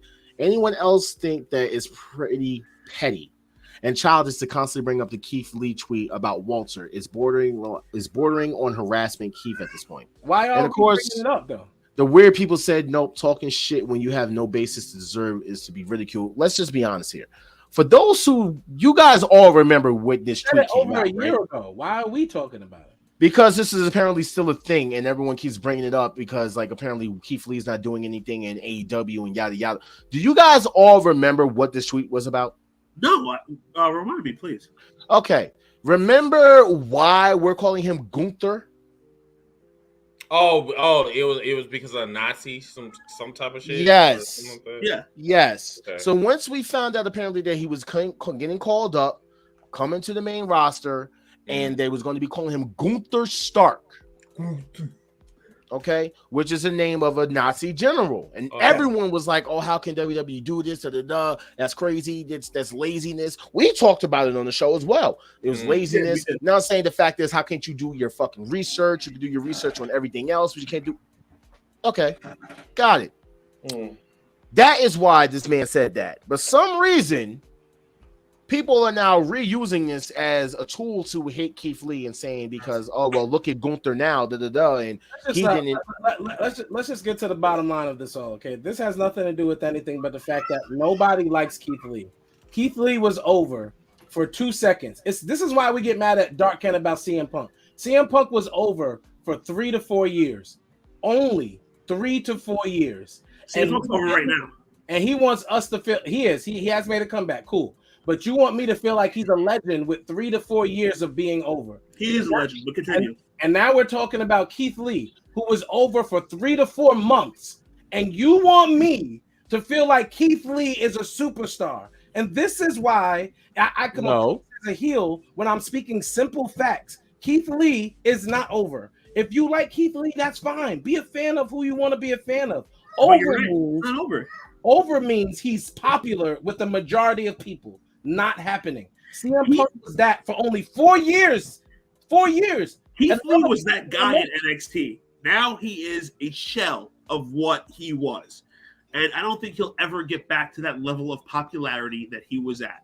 I think we're keeping him relevant even talking about him, to tell you the truth. No, we keep CM Punk and Cody Rhodes more relevant. No, CM Punk and Cody Rhodes. But we ain't going to do this. Anyway, nice. Just so to let you guys know that there is a Ring of Honor pay-per-view coming up July 21st, which is their biggest pay-per-view that they do, is Death Before Dishonor. I am looking forward to that Samoa Joe and Zack Sabre Jr. match, if that's going to take place. But I do need Bryan Danielson and Zack Sabre Jr. to actually go against each other eventually. That's not happening at this pay-per-view, bro. I know. This is wishful thinking, but set it up. Set it up. I think Set it the fuck up. It's gonna be dope. So now that we're done with talking about that, let's just get into some weekly highlights, and namely starting with the name of the show, Across the Championship verse. It seems like everybody got a new title. Everyone's got a new title. Yeah, but I'm starting to feel, and a couple of other people in the internet verse is starting to feel like this is just laziness at this point. Yeah, because it keeps looking like a fucking mac cheese, mac muffin. I mean, shit. The fuck? It's literally copy paste. Yeah. I want to say something very clear.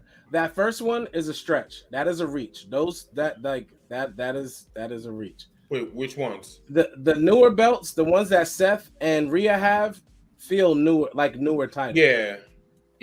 Those the other ones on the bottom, the other ones on the bottom, that actually looks like some McGriddle fucking sandwiches from McDonald's. Like all you gotta do is just flip it over. I don't mind Seth or Oscar or Rhea's belt. I think they look good on them too. Like Rhea looked fire with that title. No, I'm gonna tell you right now, Seth and Rhea's belt, you already know how I felt about this fucking belt for the longest. It's horrible looking. I don't like it. I feel like it's just a big gold belt with their big ass logo slapped in the middle of it. And at the same time, it just looks like laziness. Like you just put the logo in the middle and that was it. Now, as far as the other titles, this is bullshit. This is the same fucking title for the past decade and a half now. Hey, it looks like a sandwich. Every single fucking time. And I literally saw a TikTok video of this. Yes, I actually watch TikTok sometimes. There is a TikTok video showing since 2013. Every time they debut a new title, it's the same. It's the same fucking thing. And not here's the thing though. I would never complain about this because I think at the end of the day, where I am because of the age we are, like I understand business, and if we all understand business, like. All they're doing, they release a new title. It could be a different color. It could be one little difference. They're going to sell that title, and that title's going to sell out. It becomes about merchandise. Why can't they get back to the day when they had original design? And listen, you can sell titles and have a cool design. Like it's all about the logo. It's all about the logo. From the winged eagle to the big eagle to the undisputed. And nothing you just said was the logo. Because it's all about the WWE logo. Okay. Can we all agree that I asked someone tonight in our group if they can make a title with a wolf on the front. And if I did a second title, I want the silhouette of a wolf. And if I did a third title, I want two wolves. Like a tag team title, two wolves. The logo is always going to be on there. But can we agree that Chris with his belt? For the most part, our favorite championships are the Big Eagle, the Winged Eagle, and Pop. I like that title right there that he got. That looks better than any of the titles now. Bro, this belt is one of my favorites. Like this is the one that I have like in my living room and my other collection or whatever of belts. That one and the Intercontinental title. Yeah, this belt. I love this belt. This is the undisputed championship belt. And this belt is like, bro, just love this belt. This was the belt in 2002, but the belt that they got right now, like it's just a disgrace. Like it's a copy and paste, like y'all said.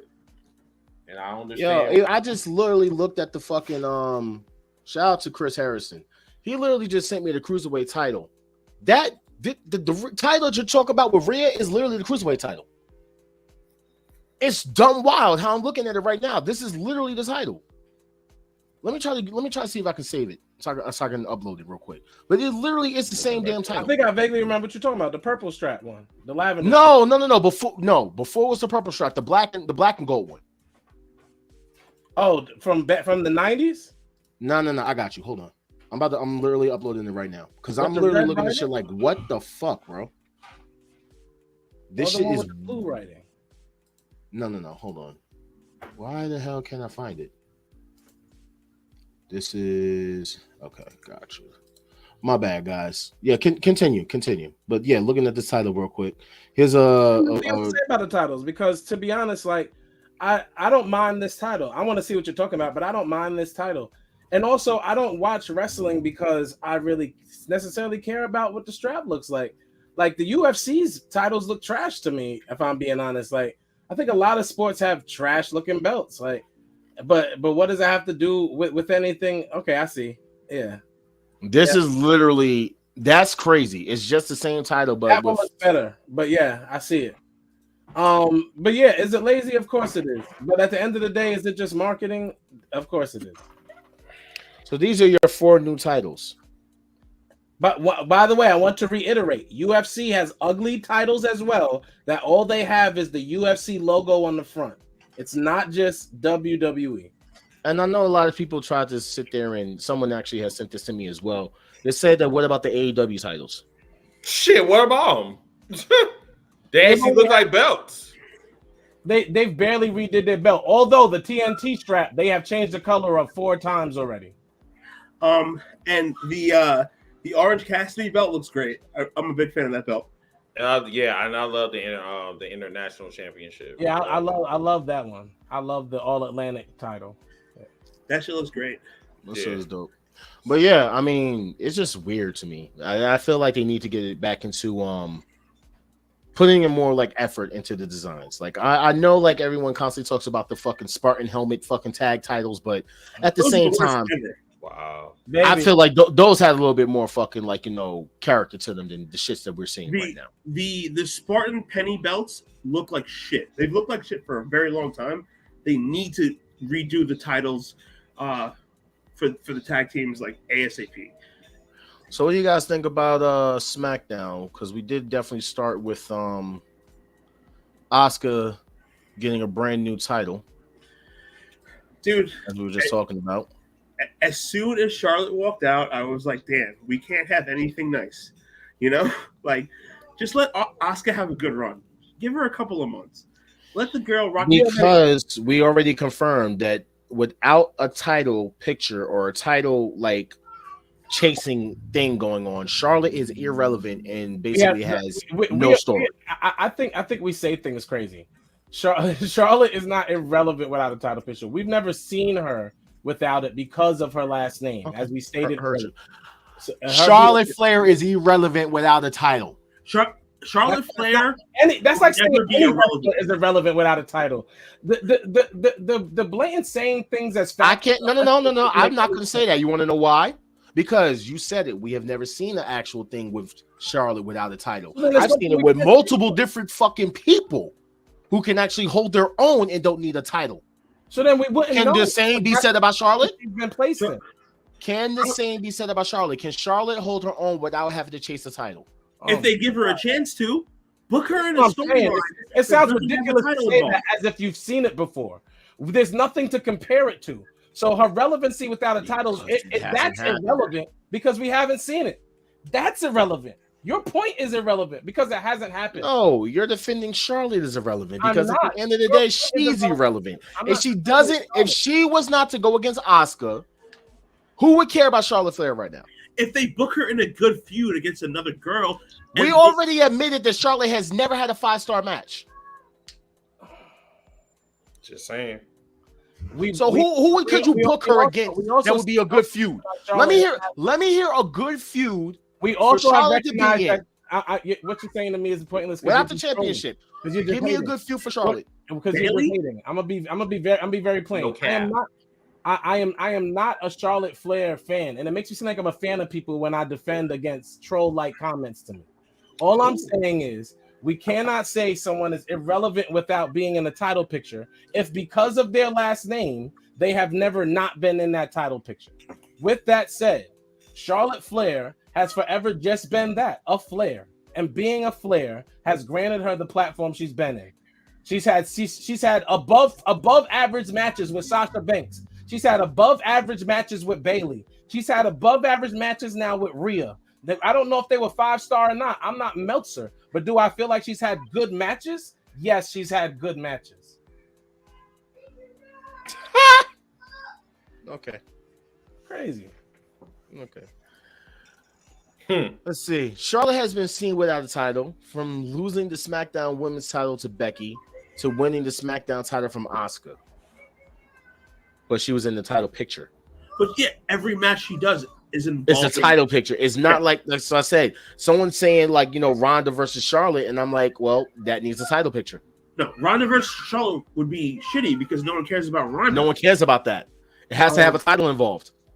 There's no feud that you could put this woman in that people are going to care about because all she thinks she's done is look for titles. Just because you say it, it is not a fact. We do not know because we were not given the chance to see it. So telling me it does not. Thank you, Alex. I don't know about the brand split, but you can do Charlotte versus Bianca if people would care about it. No, they wouldn't. No one's gonna care about Charlotte versus Bianca. People cared about Charlotte versus Bianca when she went down to NXT. So now you sound stupid because when she went down for Rhea Ripley, everybody wanted to see Bianca versus Charlotte, and they didn't pull the trigger then. So now you sound crazy. Yes, when Bianca was like, "You don't even go here." Oh, we don't remember now because all we're doing is trolling Charlotte tonight. It had to do with the title involved. Either way, it had to do with the title involved. I got the part, y'all. I was taught to y'all. When I talk to y'all, happy Father's Day, and I will see y'all. Love y'all too. Take care. Keep up the good work. Thank you, brother. Thank you. Oh man, but yes, like I was saying, if Nia Jax punches her in the face, she becomes popular again. Y'all don't want that. Evidently, everybody wants to hate on Charlotte, so we definitely don't want something like that to happen. Y'all are horrible. I'm not hating on Charlotte. I'm speaking the facts. The other thing about SmackDown that happened was the whole Jimmy and Jey Uso versus the Bloodline thing. Dude, just another chapter in the Bloodline story. They're gonna milk this thing for at least the next 6 months, and good for them. I'm not mad. I enjoy it every time. To be honest, some SmackDowns is the only thing I enjoy. Do you guys see Jimmy versus Roman at Money in the Bank? No, too soon. SummerSlam. But I think that this Bloodline thing, it still has legs.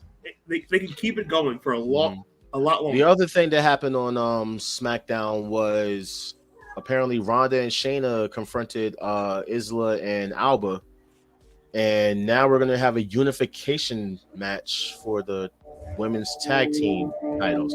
Well, we all know how this is gonna go. Yeah, dude. So instead of doing like a mid-card thing, y'all just gonna just. Okay, cool. No problem. So I just want to know, guys, garbage next. Why the fuck is nobody talking about Charlotte? I'm not talking about Ronda and Shayna and their comments. When they say certain shit, but when it was fucking Sasha and Naomi, no, I'm gonna leave it alone. Because it's a work. And bro. And thank y'all for finally not acknowledging the nonsense. Thank you. It was a work anyway. Nobody's feeding into that. What Sasha and Naomi and Trinity did was real. What Mercedes and Trinity did was real. What Ronda attempted to do was fake, and it didn't get the attention because it didn't deserve it. And that's what exactly. You're a fucking clown. No one gives a shit about Ronda, and no one's gonna give a shit about Ronda anytime soon. Exactly. And then we found out also that this 3 weeks away. I don't know why this is 3 weeks away, but on the SmackDown. But we're going to be having Asuka versus Charlotte Flair. And once again, I'm going to say it. Asuka looks dope with that title. I know we don't like the belts, but she looks dope with that title. And honestly, if the WWE cuts off Asuka's run before it even started, I'm going to be pretty upset. Somebody's coming back. Charlotte is about to have what Jaquez claims she can't have. She's about to have a feud that doesn't involve the title. Somebody's coming back. Somebody's interrupting the match. Or Bianca gets involved as a heel. There we go. And then we get Bianca versus Charlotte. I'm with that. No, not Bianca versus Charlotte. Bianca versus Asuka again. Charlotte is playing the face. One thing about Charlotte is playing the face. One thing about wrestling is make it make sense. You haven't wrestled in a few months. You come back, you don't wrestle anybody, and then now you get a championship match. Like what the fuck, bro? You can't. So anybody else? What you guys think about Raw? Because we already know Rhea got the title. Some reason the picture got deleted, even though you guys was already in here. I don't know why, but we'll leave it alone.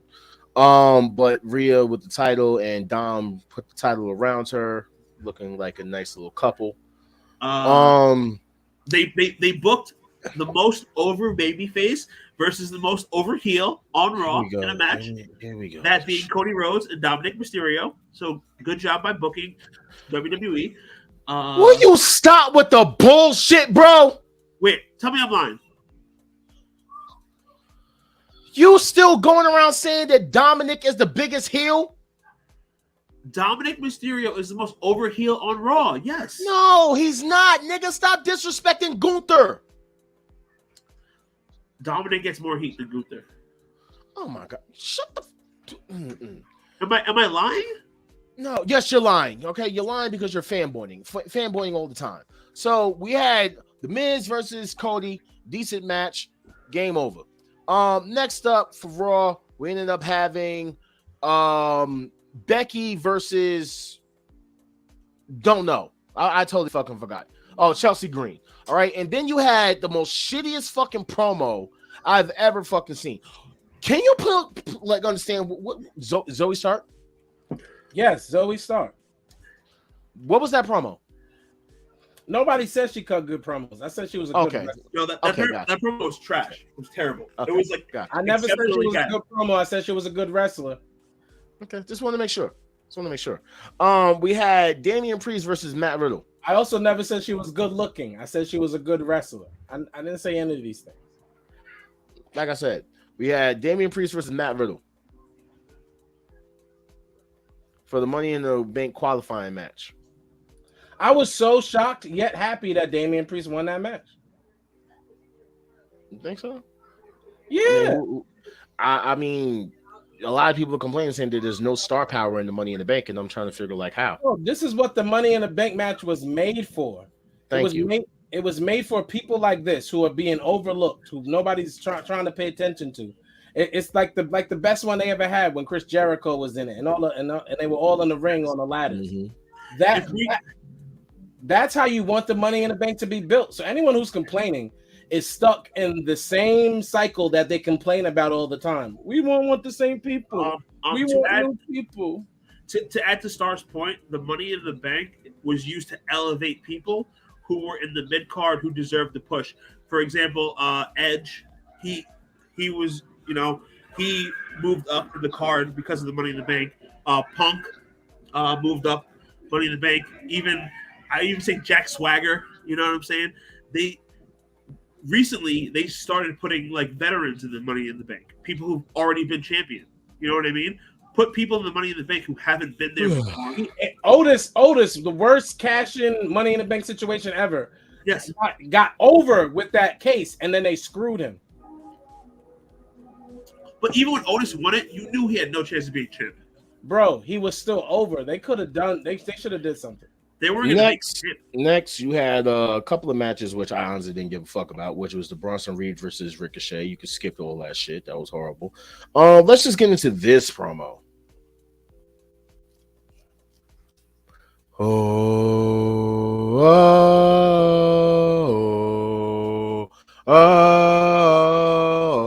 Hey, Dark can't start talking.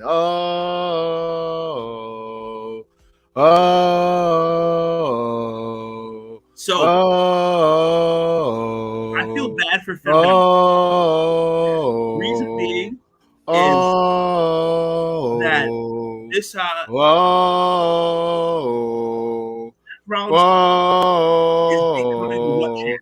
Where you can't get a good good sentence off. Whoa. Finn Balor actually cut one of the entire career. Hold on a second. Hold on a second. Us trying to compare Seth Rollins to the what is not about to happen.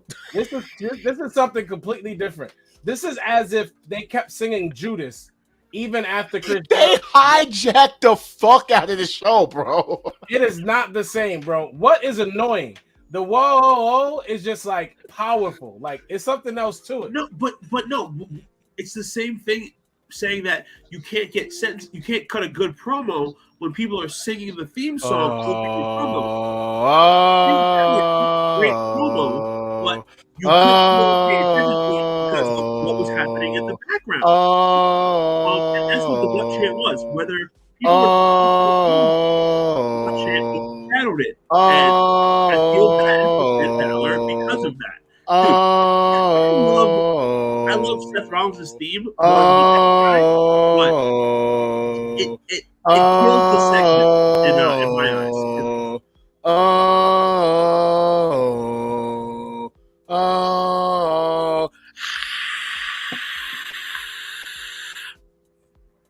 I hate that on 2K23 they don't have the OOOs on time.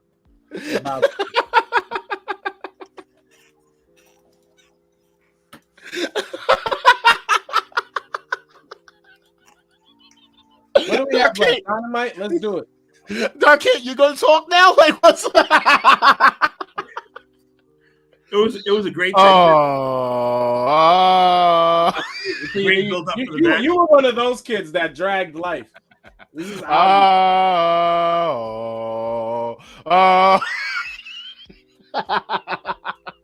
I felt Thank so you, bad Ethan. for Finn. He's dragging life. I felt so bad for Finn, though. Let's just be honest here. But then Finn shocked the shit out of me. And dude, Finn was talking his shit. He popped up with JD Madonna and Irish Ace. The breakup of the Judgment Day is evident. All right, let me stop. But yeah, this was very interesting. I just want to know, like, is this definitely going to be him part of Judgment Day soon, or what? No, they're going to split from the Judgment Day, and they're going to be a team. And then we had the last match, which was Gunther and Ludwig Kaiser versus Kevin Owens and Sami Zayn. I'm going to say this, and this is what I was telling all you Jaquez's when y'all were doing this to me about Sami Zayn earlier this year. Don't sit up here and lie to my face and tell me Sami Zayn and KO feel as important as they did when they were attached to the bloodline. Because you know what I'm going to call you? A liar.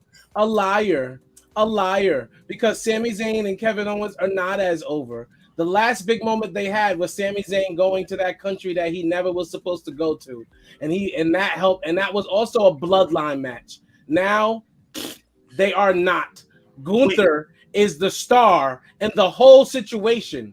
And KO, who I love, and then you have Sami Zayn, who I never loved, are irrelevant.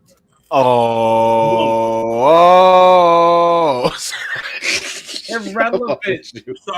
Star. What I will disagree with is the fact that tag team wrestling itself hasn't been real relevant in WWE until most recently. They have tag team matches on as the main event.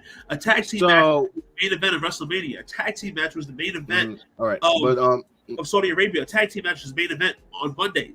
Owens and Zayn are over. They're main event tag teams. Okay, so just real quick, let's get into the ending of what we saw. So these are the other matches that are added for Money in the Bank. Officially now, you're going to have Seth freaking Rollins versus Finn Balor for the World Heavyweight Championship and Cody Rhodes versus Dominic Mysterio. Mad random, I guess. Why is that the picture of Dominic Mysterio? Why does he look like he's like, put him on, put him on? I don't know, but that's the picture that they went with. And apparently, I guess, Cody's never going to finish that story. But then we have these 5 women who are in the Money in the Bank. Fire. I'm still waiting as to who's going to be the 6th woman. But we already know who's shaped up for the ladder match for the men's. You're gonna have Ricochet, LA Knight, Santos Escobar, Damian Priest, Butch, and Shinsuke. He should return. Done that night. Speaking of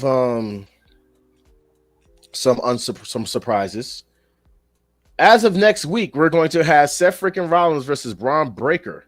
This is not a surprise. When they introduced this title, Triple H said, and I quote, "This belt will be defended all across the world on every brand." Triple H. He didn't say every brand, but heard you. No, they talked about it. When I heard it, I knew it was any. For them, it meant any brand. But all across the world also means they're going to try and stretch this belt. We may see him on these other places that WWE has bought. WWE owns several promotions, by the way, people across next the world. Week. Mm-hmm. Yeah, they're gonna have Seth defending that shit all over the place. But it's a great. This is what they always should have been doing. They are boosting NXT, but the only thing that makes me mad is all these free agents that ended up on NXT. Instead of this just saying that they were recruiting them to NXT, they made it feel like they were going somewhere else or doing something else. All they were doing was sending them to NXT. Yep, and it's horrible. So let's get into Dynamite before we close the show. It is not. He doesn't watch NXT, ladies and gentlemen. Baron Corbin's great on NXT. Baron Corbin's great on anything. Next, Baron Corbin's trash. Dynamite, which started off with MJF versus Adam Cole in an AEW World Championship Eliminator match. And by far, this was probably one of the best starts to Dynamite in a long time. Dynamite just felt different last night. Like they literally felt like they were on one. Like they had a point to prove. I really enjoyed Dynamite. I really did as well. And like you said, great kickoff. I always attacks Dark Kent for his fanboy moments, but he has his own, and don't nobody ever say what fanboy moment am I having right now? The biggest one. Dynamite always starts well. Dynamite is known for starting well. That is what Dynamite is known for. And that's what they did again. Just last night, MJF looked, he's definitely from Long Island because he was the same color as the sky last week. He's definitely from here. That's fucked up. But yes. Did you guys peep his elbow pad? Yes. It said Vince McMahon was right. Vince was right. Like the amount of trolling. Listen. Great match, man. Great fucking match. I loved it. He recently starts Dynamite. Before then, it was Daniel Bryan's spot. Bryan Danielson. So now I'm just looking at it like this. So they get to a draw.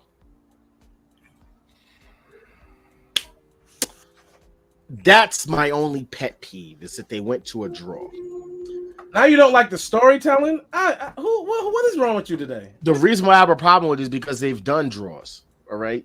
Remember Kenny and Bryan Danielson? Yes, they do a time limit draw to not have a fuck finish or a DQ or whatever. And they do it. Cody and Darby Allin. They exactly like Star just said. They do it sparingly because you got to keep both people over. No one can take a loss. It's not like a roll up. It's a draw, bro. Like, I get what you're saying. I just don't want it to be like it's just happened and now it's never gonna come back. No, you get what I'm saying? Like I want it to actually be a story. They have to bring it back. It is a story. It is the time of a draw is what makes it a story. No interferences. It's an even match. So now they have to run it back. Oh, we lit. We are lit. What's next? I'm gonna send you the address to my job and everybody pull up. We're lit. All right, we're definitely lit. Yes, headlock takeover. Quest keeps trying to get the pastor to go to the bar, and that's something that I only considered for his birthday ever. Listen, you can drink holy wine. No.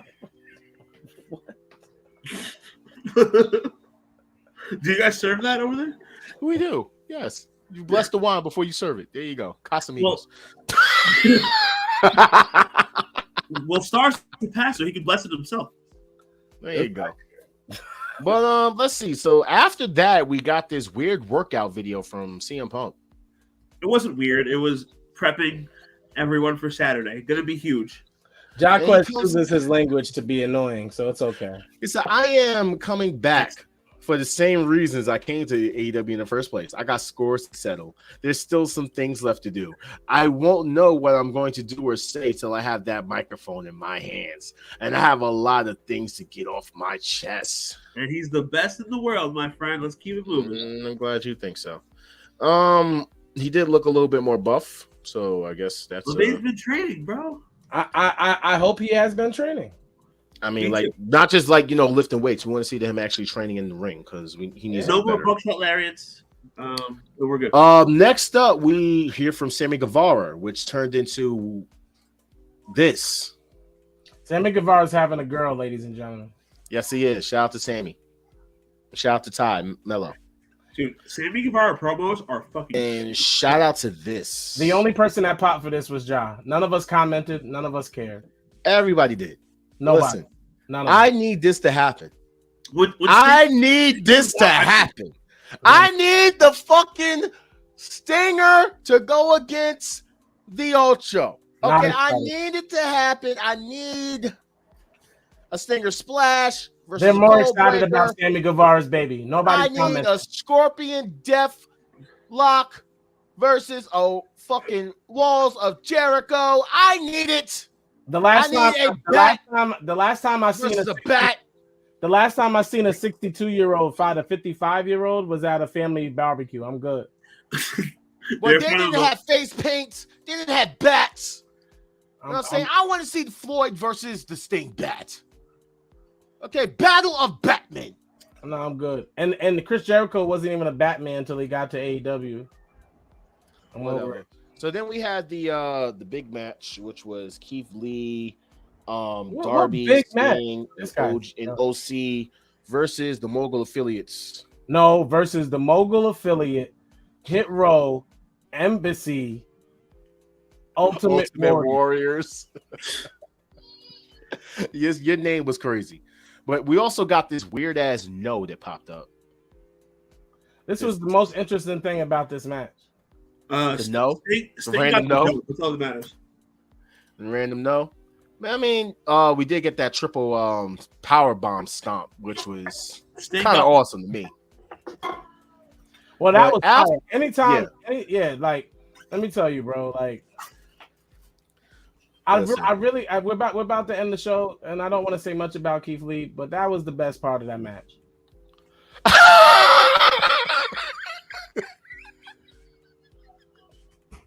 Yo, get the fuck off the show. I'm fucking the best part of that match. Once again, Dynamite has a fire beginning and a fire ending. We're not going to act like the man getting power bombed and stomped the fuck out. That was the best moment between the first match and the main event. He said, "I'm gonna fuck you up." I wrote in our chat. I was like, they're gonna squeeze so much into this last hour. That's the problem with Dynamite. The beginning was fire, but once you have a long match, a half hour, 35, 40 minutes, and for the first match alone, you have no other time for this other stuff you claim you're doing. But you're right about that. Dynamite tries to squeeze like everything possible into that. Dynamite wishes it had Raw as 3 hours. Yes. Dynamite squeezes 3 hours worth of content into an hour and a half. They got 2 hours 5 now, so we'll see. We'll see how they do with it. At this point, Antonio, I don't think Keith Lee likes himself. I don't. So we had Sonata issue an open challenge. And later on in the show, we would come to find out that this weird ass body ass nigga. I don't talk about the belt look bigger than him. The fuck out of here. Jack Perry like that. You sound like bigger than him. You sound like Hulk Hogan. That's who you sound like right now. You sound like Hulk Hogan. Jack Perry is I'm Hulk. No, Rogan. You sound like Hulk Hogan. Jack Perry ain't winning shit, first off. Second off, let me go back to the point that I was making in our chat. See how easy it is to put subtitles on a promo and get a Japanese wrestler over? Why couldn't the WWE do that with Asuka and Shinsuke and even the Spanish-speaking wrestlers? You forgot Io. Exactly. Like, put subtitles on. People can read.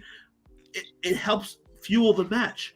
I think Shinsuke didn't get over because he couldn't cut promos. How about this, all you Jungle Boy haters who don't understand that Jungle Boy is a pillar in the future of wrestling? When Jungle Boy beat Sonata, I don't want to hear nothing. Actually, how about this? When Jungle Boy beat Sonata, I'm gonna come on here. I'm gonna be Jaquez. I'm gonna troll all of you. How about you put your beard on the line? Put your beard on the line. For a whole episode. No, he's not putting his beard on the line. Put your beard on the line, All-Star. Never. Your beard versus my beard. Never. See? On Jungle Boy versus Jungle Boy. No. I'm guaranteeing that Sonata is going to beat Jack Perry. But Star, how comfortable are you with Jungle Boy? If that's you talking that spicy now, right? Not against Sonata. You talking mad spicy, like you talking about Sonata. Like he's that guy, right? Not against Sonata. What's up? So basically, what Star is saying is I thought you said he's gonna win though. Jungle Boy is mid. He's gonna take an L, and let's move on. No, All-Star's gonna take this L. I'm daring you to take this bet. I said Jaws Beard versus Beard. I will literally listen. You know my girl literally told you no before. I will shave this entire thing. No, I'm not doing it. If Sonata loses, he's not doing it. But if Jungle Boy loses, you have to shave your beard. I'm not doing He's not doing it. No. Why? What's wrong? Why are you scared to take the bet? Can we flash a no on the screen? No. He's admitting that the Jungle Boy is mid, and then he's taking it out. That's it. Okay, so you're just admitting that he's mid now. No, I did not admit that. So then, if you're so sure about something, I'm admitting that ultimately him versus Sonata is too risky of a bet. Exactly. Reese says, "Is there a bet that you will take?" Yeah, sure. Give me Jungle Boy versus MJF at the end of the year. Give me Jungle Boy versus Adam Cole. Okay, but not versus Sonata though. You mad confident with your boy beating MJF, but not Sonata. MJF any day of the week, 1-on-1, anytime. Star's not taking that bet. He's not taking the bet. He's scared. He knows. He's shaking in his Moses bush. All right, so it's all good. Dude, at the end of the day, Jungle Boy's mentor is Christian. Jungle Boy is Christian. He's mid. Don't do that, bro. He's mid. Jungle Boy is Christian. Shit. We've seen it already. Don't do that, bro. We've watched this movie already. Jungle Boy is Christian. That's why. Look, you want to know another movie that we watched? Tanahashi going for the fucking AEW World Title again. I don't know why Tanahashi is just constantly like the guy. It's going to be. All these matches are going to be great. And the same token, though, that match is going to be the most boring. Absolutely. Tanahashi and MJF? Absolutely. I agree. I definitely agree. Christian is in mid. Jungle Boy is not mid. I don't want to. Zack Sabre Jr. is trying to bait OC into a match, but then of course Shibata shows up, and then also Daniel Garcia shows up. So we're gonna have like a tag team match, but I don't know about any type of like match between Zack Sabre Jr. and OC. I mean, I wouldn't mind, but you're not gonna have Zack Sabre Jr. lose. You know what? You better not have Zack Sabre Jr. lose. They might do like a fatal 4-way with Why OC. not? Why not? You love Orange Cassidy. You be popping for him all the time. Orange Cassidy's so good. He's great. Orange Cassidy. Did you not like the Orange Cassidy match? Hold up. I walk like this. Wait. Orange Cassidy is way more over than fucking Jungle Boy. So stop it. Oh! Orange Cassidy is way more over than Jungle Boy. Dark Kid. Stop it. You know what? You deserve that one. Go ahead. No, let's not play ourselves here. Orange Cassidy is miles ahead of Jungle Boy. It's not even miles ahead of Jungle Boy. Yes. No, what are you talking about? Wait. Oh, it's getting spicy. Jungle Boy won a title before Orange Cassidy ever won anything. Who is more over? Who's a better wrestler? Who's a better wrestler? Who's a better wrestler? Orange Cassidy is a better wrestler. Cassidy's a better wrestler than Jungle Boy Jack Perry? Absolutely. It's not even close. Have you seen Jungle Boy Jack Perry's Have you been watching Orange Cassidy for the past 3 months? Have you seen Jack Perry's mat work? And you're going to tell me Orange Cassidy's a better mat worker? This is not a conversation. Orange Cassidy is miles ahead of Jungle Boy. Miles. Nah. You're not even on the same page. Orange Cassidy is definitely, obviously, more over with all you neck beards. But it has nothing to do with how over Jack Perry Can I get some love in the dude? Oh. Bro, I don't want to talk about this.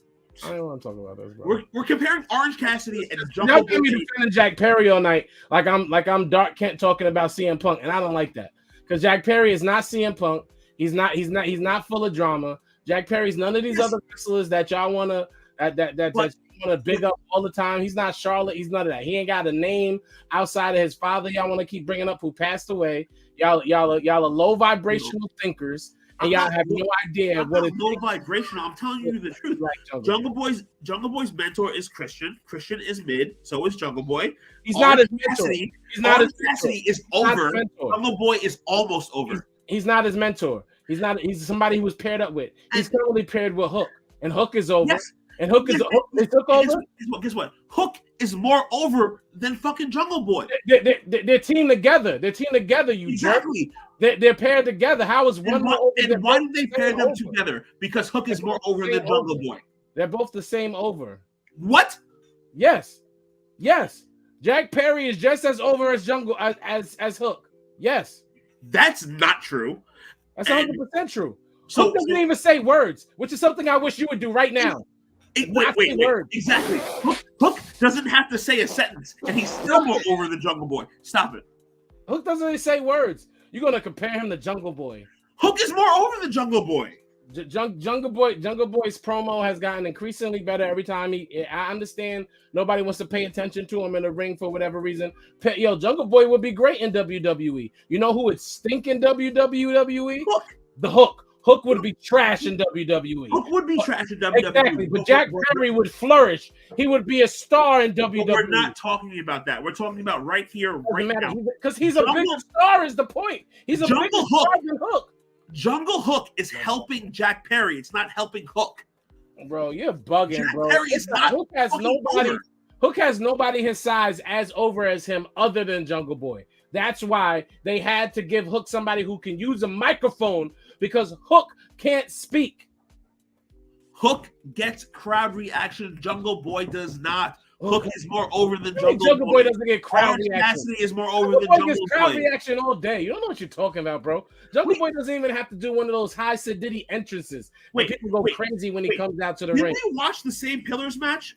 They all did high Sididity entrances. When Jungle Boy came out, no one gave a shit. No one cared. They popped. No one cared. No one cared. What do you mean nobody cared? No one cared. Everybody cared. Really? He wouldn't have been. He still wouldn't be as prominent as he is. He's on TV every week. Dude, he's prominent because every week. He's prominent because he's been there from the beginning, and he was over when he was in a tag team. Exactly. Jungle Boy has people singing Tarzan Boy. I bet you know his entrance music. You're a fan. Wait. Are we talking about entrance music getting people over now? No, what do you mean getting people over? We just talked about Seth Rollins. They doing the the whole time. No, Seth Rollins as a wrestler is over. His entrance music pumps him up.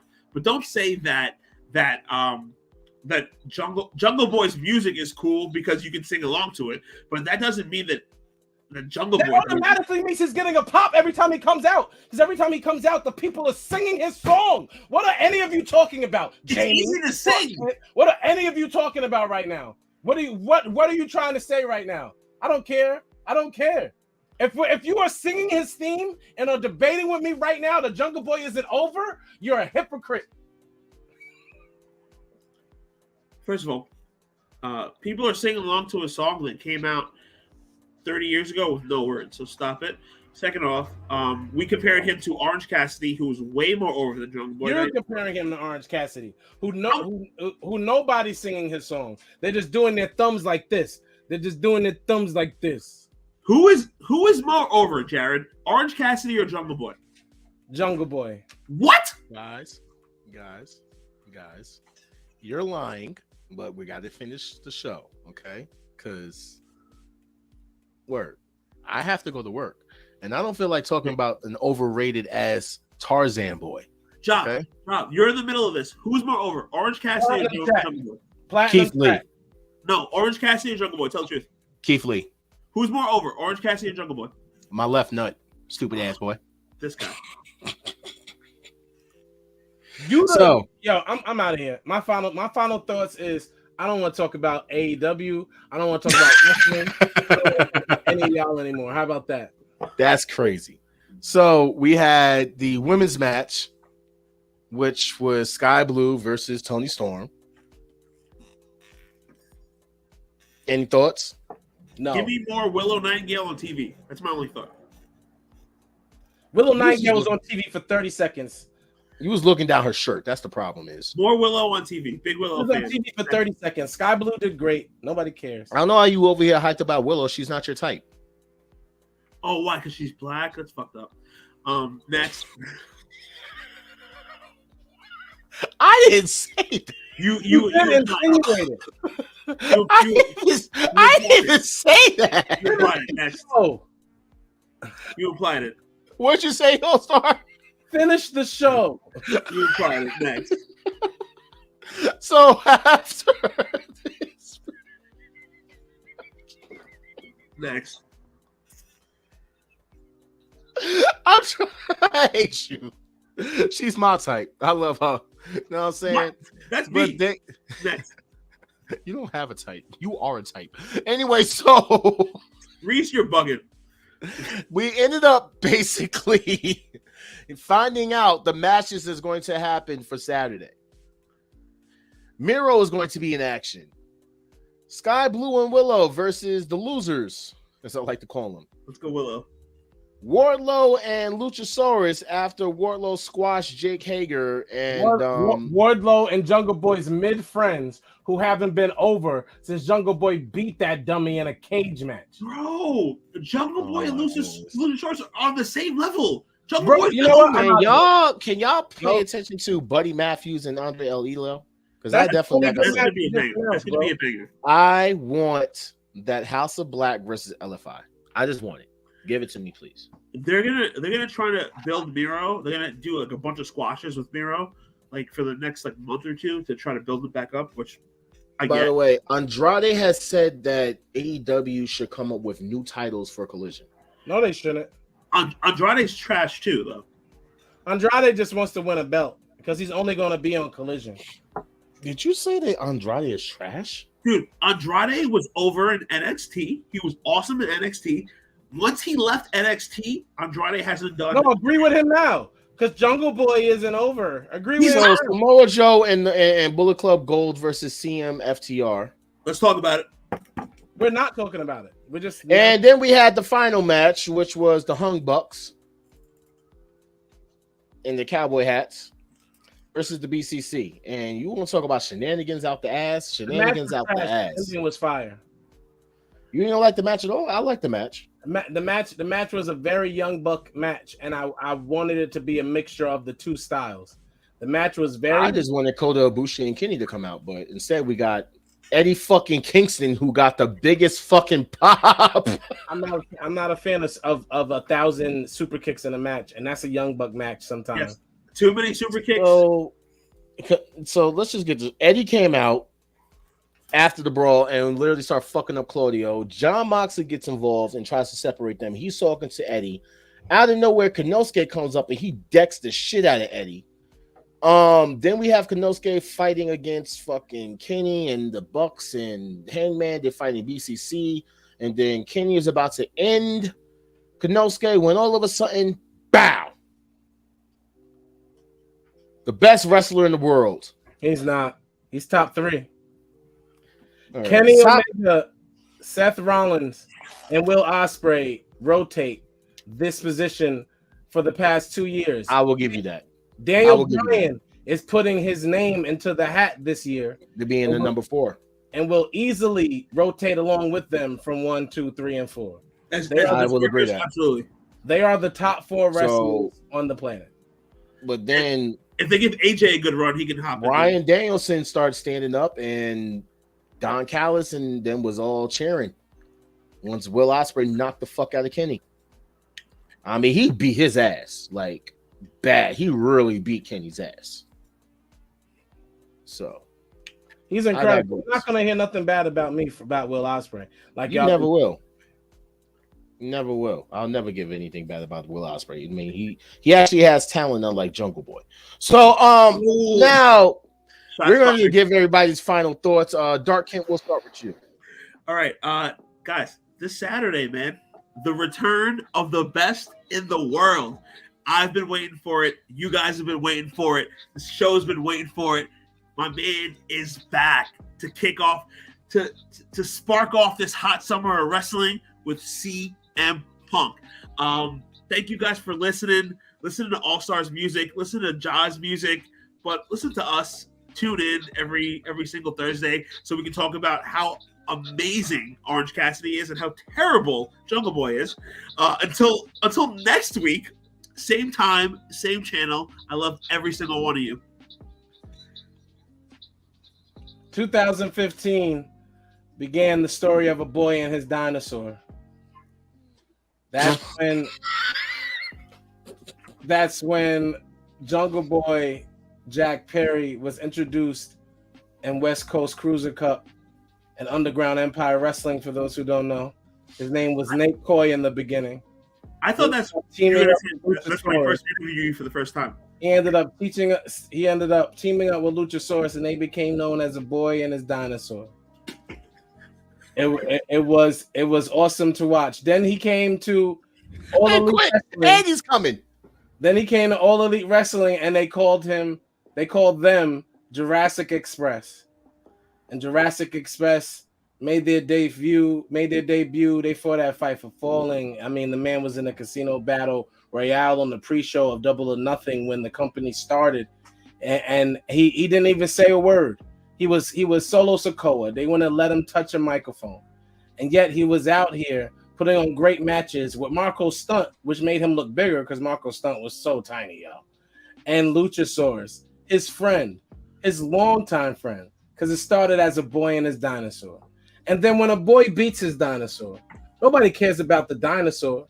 The dinosaur changes its mask to something black. The dinosaur gets sued. The dinosaur teams up with a mid-card Christian. And here goes the Jungle Boy, Jack Perry, who has to now stand on his own two for the first time ever. He's only been wrestling since 2015. That's less than 10 years, you neckbeards. And here is Jungle Boy stepping out on his own, using a microphone for one of the first times in the company, putting on promos that are not horrible, and being the star that his father, since you guys like to bring him up, always knew he could be, because it's in his genes. It's in his genes to be a performer. It's in his genes to be an entertainer. He will forever. 2022 just began in 2020. He already has beat Lee Moriarty. He's already. He would have beat Christian if he didn't get hurt. The bodies are there. You lose. Get my music.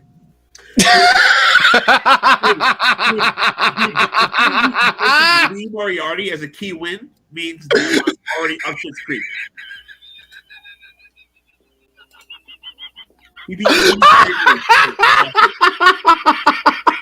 That's cool. I cut my own microphones. All right, listen. My final thoughts is fuck Dark Kent. Word. Fuck Hulk Hogan and fuck Jungle Boy Jack Dylan Perry. They can't fucking wrestle and is overrated. All right. Mrs. Haynes, how are you doing? What's up, you, sis? Haynes. We love you, sis. Tell your husband to stop. Your husband's bugging over here, but we love you, sis. All right. All right. So, yeah. My other thing is make sure you guys click my QR code, or you can just follow me on Instagram and click my bio on my link. I am WHOISQU3Z456. That's who is Quez456. If anything, I can type it into the chat for you guys. It's simple as WHOISQUEZ. I will send you the link, Chris. I'm not gonna be like Ja. I'll send you the link. I have no problem sending it. There you go. You guys can all follow me on Instagram, okay? But yeah, and then you can click the link in my bio and go access all of my music. But until then, we will be back next week. Next Monday. Maybe we'll be back. Maybe. We'll definitely. Hey guys, you guys want to do a watch along on Saturday for CM Punk? Maybe we'll be back. Definitely not doing that. I have work. I don't watch mid wrestlers. We're on here too long, y'all. We're trying to keep the show down to an hour and a half. Y'all gonna stop letting them kidnap me? I'm with grown men. First of all, I have work. Okay, I need to go. I'm already late. Kidnap Star. I don't care. See y'all I next don't care. week. Yeah, whatever. Get off my. We doing these shirts. We're gonna get that merch to y'all very soon. Very soon. We're working on that, and we're working on that new intro. That's not me. That's you. You're the one that has to write your verse. So I'm sorry. It's not my fault that I have to work too damn much. Okay. I'll air it out. Nobody told you to have a job to sustain your life and get paychecks and take care of yourself. I'm sorry. Maybe I should be in the pulpit praising Jesus. How about that? I'll do that. All right. I'll be a good Christian since I ain't a mid-Christian, like the guy just running around with a fake ass dinosaur. All right. You want to do that with me? Let's go then. God's given. No giving beats God's given. And you wish you knew a dinosaur. That's how much I don't want to know a dinosaur. You know why? Because Jesus blessed me with a burning bush. That's how much you aspire. And I'm puffing on it very gladly in the Lord's name. You wish. I'm giving Jesus high praises every damn day. Praise the Lord. We'll be back next Thursday. Oh my, I'm out. I'll see y'all next week. Later, y'all. Love y'all. Peace.